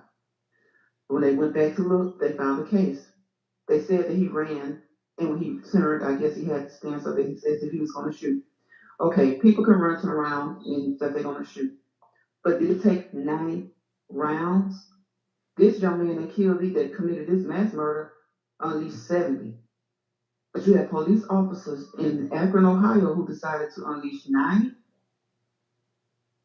for one man that they thought had a gun. Not so much that they thought he had it as he was running, but they thought that they saw a flash. And the gun was found in the vehicle. They said the gun was found in the vehicle. But so were they going off of that flash that they saw in the vehicle? So when they called up to him enough that they decided to empty? Because the gun was not on him when they emptied. Correct. So this has had me a little bit perturbed and pissed off all day. You empty 90 rounds into one young 25-year-old man. This mass shooter, I don't know what his intent was, but he, at the end of the day, they found out he unleashed 70. What is it about these 8 officers? And I even seen one of the officers, now that they've released some of the footage, he's bending down, holding his head down because that's how much firepower is going. So at what point did it take all of that to stop him from shooting a gun, a handgun? I assume it was a handgun because they haven't named out what it was. They said they did find a gun. But I'm just kind of looking at this today like, okay, they're on leave, of course, being paid, but they had to unleash 90 rounds. His body, he was hit 60 times. They don't know exactly how many, like I said, were the entry wounds or how many were the exit wounds, but he had 60 wounds. One man from 8 officers. And not only that, I look at today, well, a couple of days ago, Farming Hill, Michigan. They're still using, now the sheriff or the chief said that 85% of the targets that they use are white, Caucasian, 15% are black. But there was a lawyer there with a group of Boy Scouts that said it turned him off when he saw that they were using black men as target practice. Well, he said that it was the silhouette that was black. The actual targets, 85% white and 15% black. But what message do you give? Okay, but you don't have any white silhouettes. Because the silhouettes means what? Mean, evil, dark. So no matter what face is on it, you using these dark silhouettes. And they saw pictures of some of the little boys who were concerned. They were standing there looking at it. What is that for Boy Scouts and a Boy Scout troop to see? And then he later takes responsibility, but at the same time, he still says that the targets that they use are 85% Caucasian and 15% African American. What is going on that you're still using black silhouettes? You know how times are. It's 2022. George Floyd was 2 years ago. And this was a worldwide outcry. So you got this mass murder. Who was taken in? Taken in. No injuries. Young black man, 25 years old. Unleashed 90 rounds. Behind a flashlight. And they don't want us to call a thing a thing. It doesn't matter where you are. They always come with this, well, the law's different from state to state. Okay, laws do differ from state to state, but racism doesn't. It's the same everywhere. Maybe worse in some areas, but racism is racism. Veronica, I can't debate anything you said because I'm just saying 8 officers. Normally, law enforcement, I'm gonna just say most agencies probably having a 12 round clip. and they gun with one in the chamber. So that's 13. 13 rounds. 13 and rounds. If not be shot, all 8 of them officers unloaded. They killed. So if all of them unloaded, now they could have been. Now here's what we had to look at too. If they were 45s, they didn't have probably 10 rounds per clip, which 10 to 12 per clip. So that's gonna give you the 90 the 90 rounds that was Right, shot. 96. 96 Yeah. rounds that was shot. But I can't debate it. It's gonna be. It's just sad. It's sad. I mean, That's what I'm saying. It gets to a point of like, how much can you not off? How can you continue? We're gonna keep arguing what it is. It is what it is. How can you continue to not argue it? Do you expect us to just? I mean, it's do like the slaves used to do? Just drop your head and play stupid? It's an overkill. I mean, and especially for no one out of 8 officers not to really see a weapon at hand. And like you said, based on the news I saw, it also showed a weapon in the inside. Here's my one question I do have a problem with. Now, they did show him getting out of the vehicle with a mask over his face, a ski mask. I mean, I don't know if anybody can explain that at this point of the point of having a facial ski mask on his face as he's exiting the vehicle. And I don't know what that was about because they said that it was supposed to be a traffic, he committed a traffic violation. right. So, and now I'm wondering what was the mask about as well. So, I mean, even if and from my understanding, they said the young man is smart young man. He was, 25-year-old young, good corporate 25-year-old student. Uber driver or something like that. He made, I don't know if he was currently, but he had been. And my thing is, why has no one said anything about maybe the mask? I mean, I don't know if he robbed anybody or not, but had it been of another complexion, mental health would have been thrown out there. You know, Oh yeah. I think there's gonna have to Why be. was he wearing the mask? Maybe he thought this, maybe he thought that. You know, what's his mental health status? You know, we're gonna have to have this conversation. Well, we're gonna have to have this debate, and that's basically what it's gonna end up being, a debate over is justice blind. And you know, we So look, she can see what she want to see. you know, people see, like we can go back as far as Rodney King, and everybody, you know, everybody saw the police beating Rodney King, but some people seen him as being guilty of whatever they saw on that video, and others seen he wasn't guilty. So what is it that a person of color, white, see different than a person that's black? Why is it that officers when they capture a white suspect that killed someone is either brought in, taken into custody, compared to a black one is always killed on the scene? But you know, And why do they try to silence people who speak for us? Any other time, LeBron will make a statement. LeBron did make a statement. His foundation made a statement, but LeBron's statement was short. I pray for my city today. The 4-time NBA champion said. Now I'm sure he may have spoken more on it, but if had he said more on it, guess what it would have turned on? A Let's Beat LeBron James Down campaign. He's saying we're racist. Oh, yeah. He's saying this.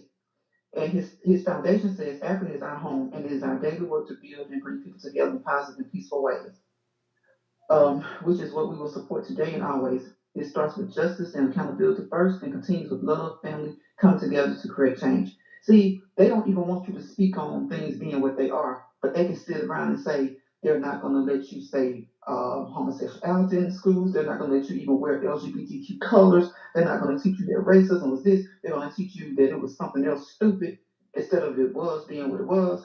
They telling you you can't even claim what happened to your ancestors that was done by their ancestors. But then even in this present day state, they don't want you to call racism what it is either, even today.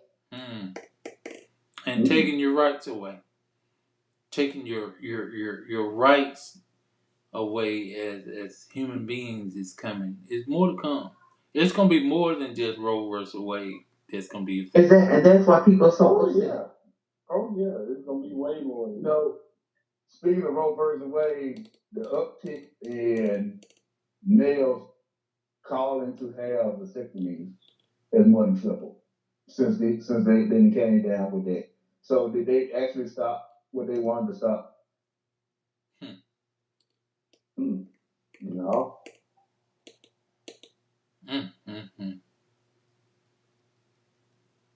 Because a lot, truthfully, a lot of guys say vasectomy or snip, they cringe. But a lot of folks, so you got a lot of people that are doing it. I'm talking about young people. They ready to do it now. A, because they're like, how you gonna tell somebody they can do something with their body? And then B, I don't want no kids. It's 95% reversal rate if you do get a vasectomy. So it ain't 100%, but a lot of folks is willing to take their chance now. Mm-hmm. So did they stop what they wanted to stop?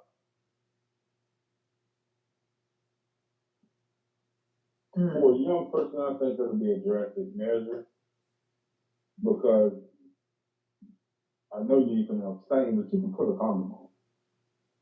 That ain't no kid. You put one of them on.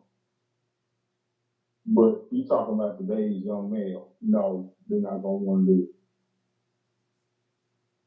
it. There are older white men making these decisions, and I just feel like women, black and white, whatever, and black men need to make a stand because it's not just about any one particular case. That case has set it off.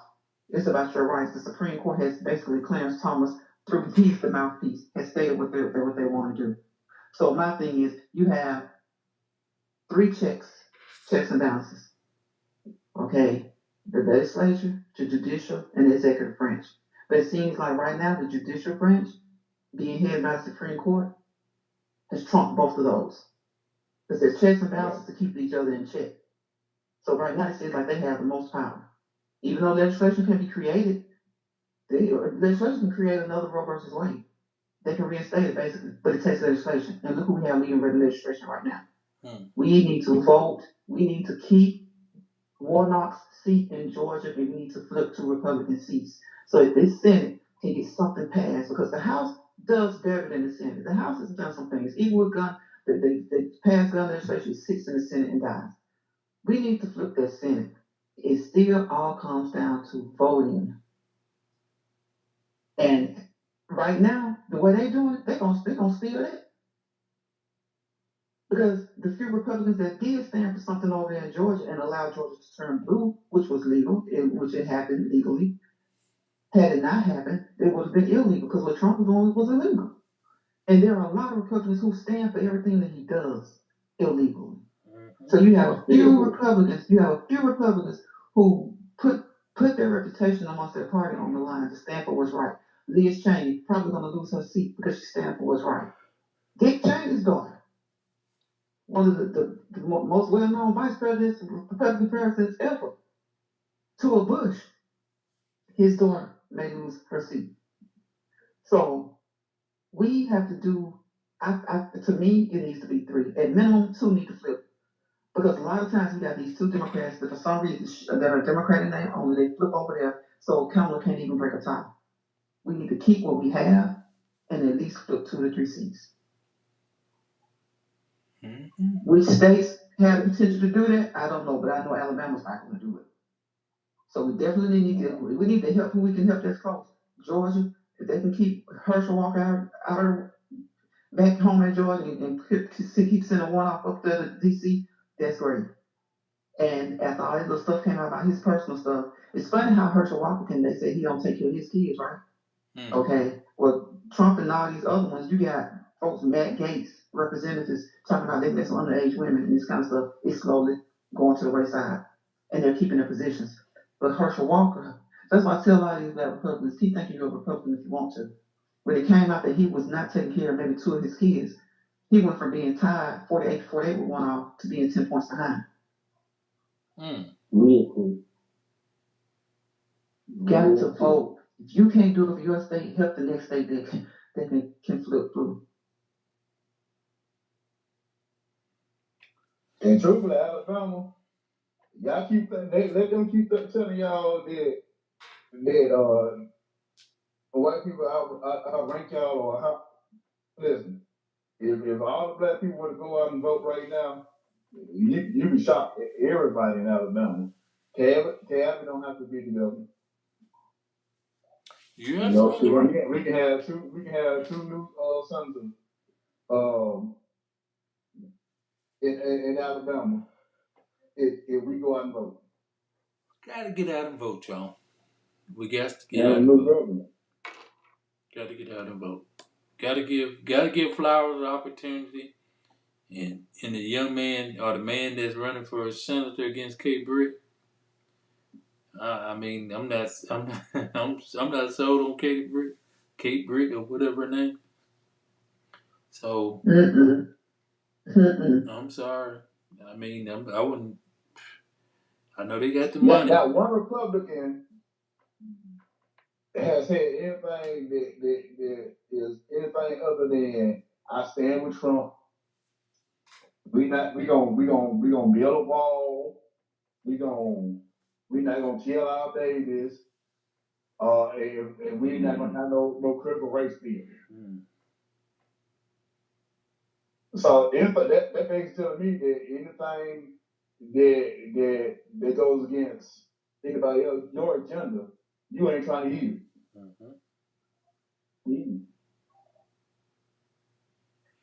And you openly said it in commercial. Oh yeah. Well, guys, we're gonna finish this conversation up on on Thursday. Been a long weekend for me. I don't know about y'all. And then got that little extra day, but it was a little extra more work it did for me. It's been hectic. But yeah, we'll share more information, and I'll reach out to a couple insurance agents, and Mike reach out, and we'll get some information. And Mike, if you could find out more for the VA, I think we might as well start that direction since they were brought up last week, and then we'll work our way into the insurance probably, or split it half and half. You know, somebody will talk about this and somebody talking about that, and go from there. And I'll Yeah, look up. I got a friend too that work at the VA. I hit them up and see if they can refer me to the right people. Okay, and like I said, at one time I thought it was Ulysses' brother Mike that was doing a lot of counseling or information about um, veterans affairs and stuff. But we definitely want to try to put that out there and share that, and also about life insurance and share that health care and mental health and all that. We want to get back to it. I know it's just so much going on in so many hours that we have an opportunity. What do y'all think? Just y'all just consist. Just trying to see. Do you think the 9 o'clock hour is better than the 8 o'clock hour, or do you think in the summertime 9 is better because it's more daylight compared to wintertime when it's cold? It get dark at 5:30. Do you think the timing of the hour plays a role on people, more involved, or do you think it's still the fact that it depends on what you're talking about and who you're talking about? I think it's gonna always depend on who and what you're talking about, but I think with it being summertime, maybe 9 o'clock would be okay. But I think what you could do is probably like try it for a month and compare it to what the pattern has been with 8 o'clock. Because see, people like Lisa gonna go to sleep after around 8 anyway. She be hanging on when she come on here. I know. I think it's that. Plus, Lisa the don't one tell thing me you off. got to worry about too, Daryl, in the wintertime, with anything is we dealing with sports all the time. Like right now, I don't know how many people are actually watching Major League Baseball. Mm-hmm. So, basketball over with. Uh, Thursday of night. course, Then ain't no you get football going on. nothing going on So now, right? You get the NFL Thursday night games and college football games sometime in the winter months. mm-hmm. I don't know. I just noticed sometime when we go into like the 10:30, 11 o'clock hour, how many people start picking back up on the Yeah, number. that's what I was about to say. Seems like it's people starting to come on in. Yeah. So I just wondered, did y'all think it was the timing of being at 8 o'clock compared to 9 or 9 to 11? I think over the summer right now it's worth a try to see. And then as sports or whatever pick up, you can always adjust days, hour, and or time, or I think 9 with the summer, What? especially with the people who do chime in. It's more and more, people of all different ages. Mm-hmm. Mm-hmm. I think so, but I don't know if they'll call in. Though. That's the only thing. You need them to call in and voice their opinions. I think a lot of them just watch. They seem to be fearful to put they comments Mm-hmm. down or to say something. And I like for them to get out of that being fearful. That's true, but it's like you everybody really has an can't. opinion. Yeah, that's true, but it's like you really can't. Some people maybe won't speak because of their jobs, or because of some people, even their church or whoever. Sometimes it's affiliation, and it's not so much that they're scared. They just don't want somebody to start looking at them at work or start giving them issues. So I understand why some people don't say certain things, but if there, certain topics you can call in, and maybe it's not a problem. So I think a lot of times some people do want to say something, but I think it's even if they don't, the viewership always counts. You got people getting monetized on Facebook to the viewership. The viewership does definitely count, You know, and the it's interaction with comments does as well. But if you get those views are verifiable. It helps. Yes, it does. I just found, like I said, I was watching, and every now and then when we go past 10, 15, I notice other names start to pop up in the numbers pop up just a little bit, and I think I my think I think it would work there because you had also suggested something about late night. mm-hmm. So I've been watching it. I have been watching it. I have been watching it. So who knows? Who knows? Who knows? Who knows? We'll see. We'll see. The only thing about is like we jumped from the 411 to the our community conversation, and where y'all at? I can't find.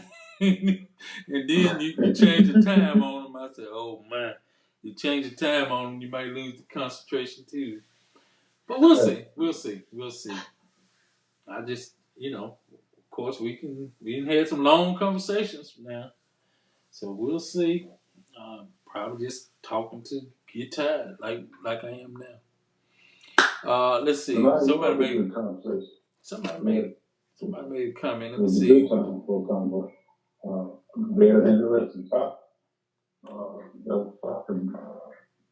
Oh, Vonda Very said. good to talk about. Vonda Bell said.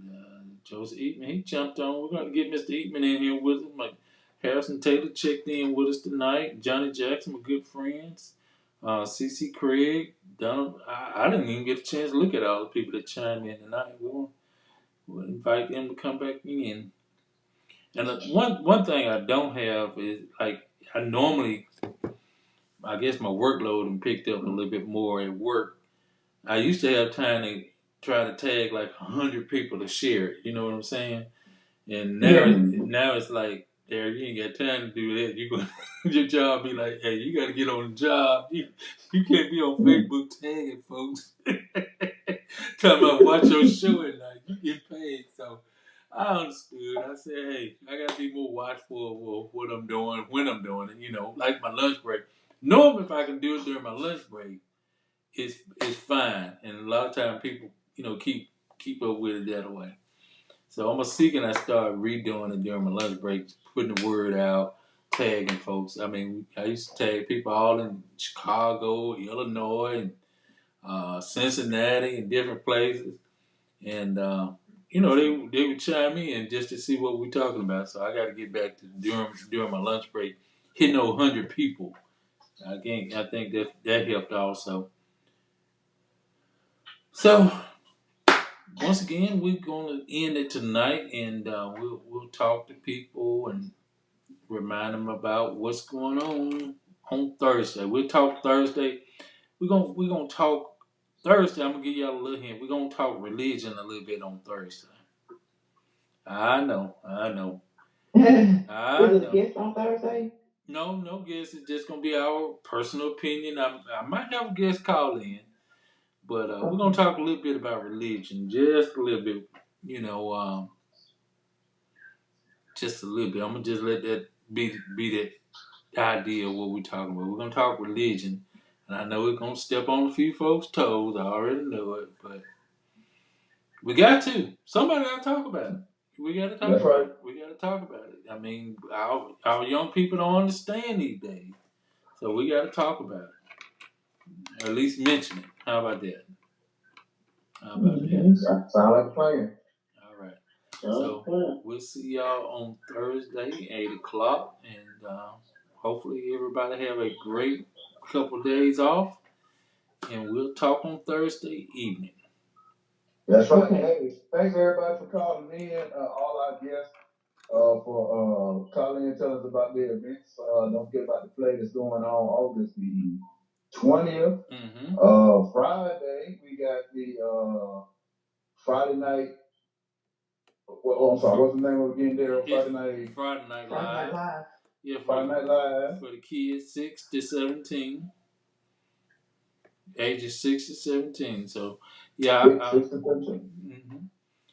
So we got that, and then we got this financial seminar. Financial literacy next Saturday. Yeah, on the 16th. At Northwood Community Center. So that starts at doors open at 10, and the speaker starts at 10:30.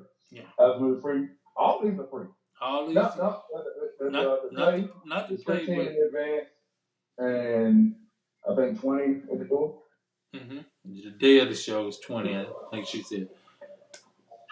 So y'all, we appreciate it, and we're gonna see y'all, and we'll talk to y'all on Thursday, y'all. Y'all be good, okay? Okay. All right. All right. Get your event jumping with Caroline Shines and Impulse Band. Impulse Band has been together for over 7 years, and they haven't missed a beat yet. The band has and will play in various venues and doesn't mind traveling to you. Being led by Alabama Blues Hall of Famer herself, Mrs. Caroline Shine. Impulse has opened up for Bobby Rush, LJ Eccles, Tank, Fantasia, Calvin Richardson, just to name a few. The Impulse Band will surely fit your need for entertainment. Dial 205-887-6859 or 205-887-5026. Or you can just email them at shinesbrightly@yahoo.com. Caroline Shines and Impulse, the band made just for you. For over 27 years here in Tuscaloosa, Catfish Heaven has been pleasing our taste buds with their delicious catfish, pan trout, hot wings, coleslaw, hush puppies, and don't forget about those made-to-order French fries. Whether it's your snack time, lunchtime, or dinner time, give the guys a call over at Catfish Heaven at 205-752-7222, or you can make your order online at catfishheaventuscaloosa.com. So head on over to Catfish Heaven at 2502 21st Street. See you there.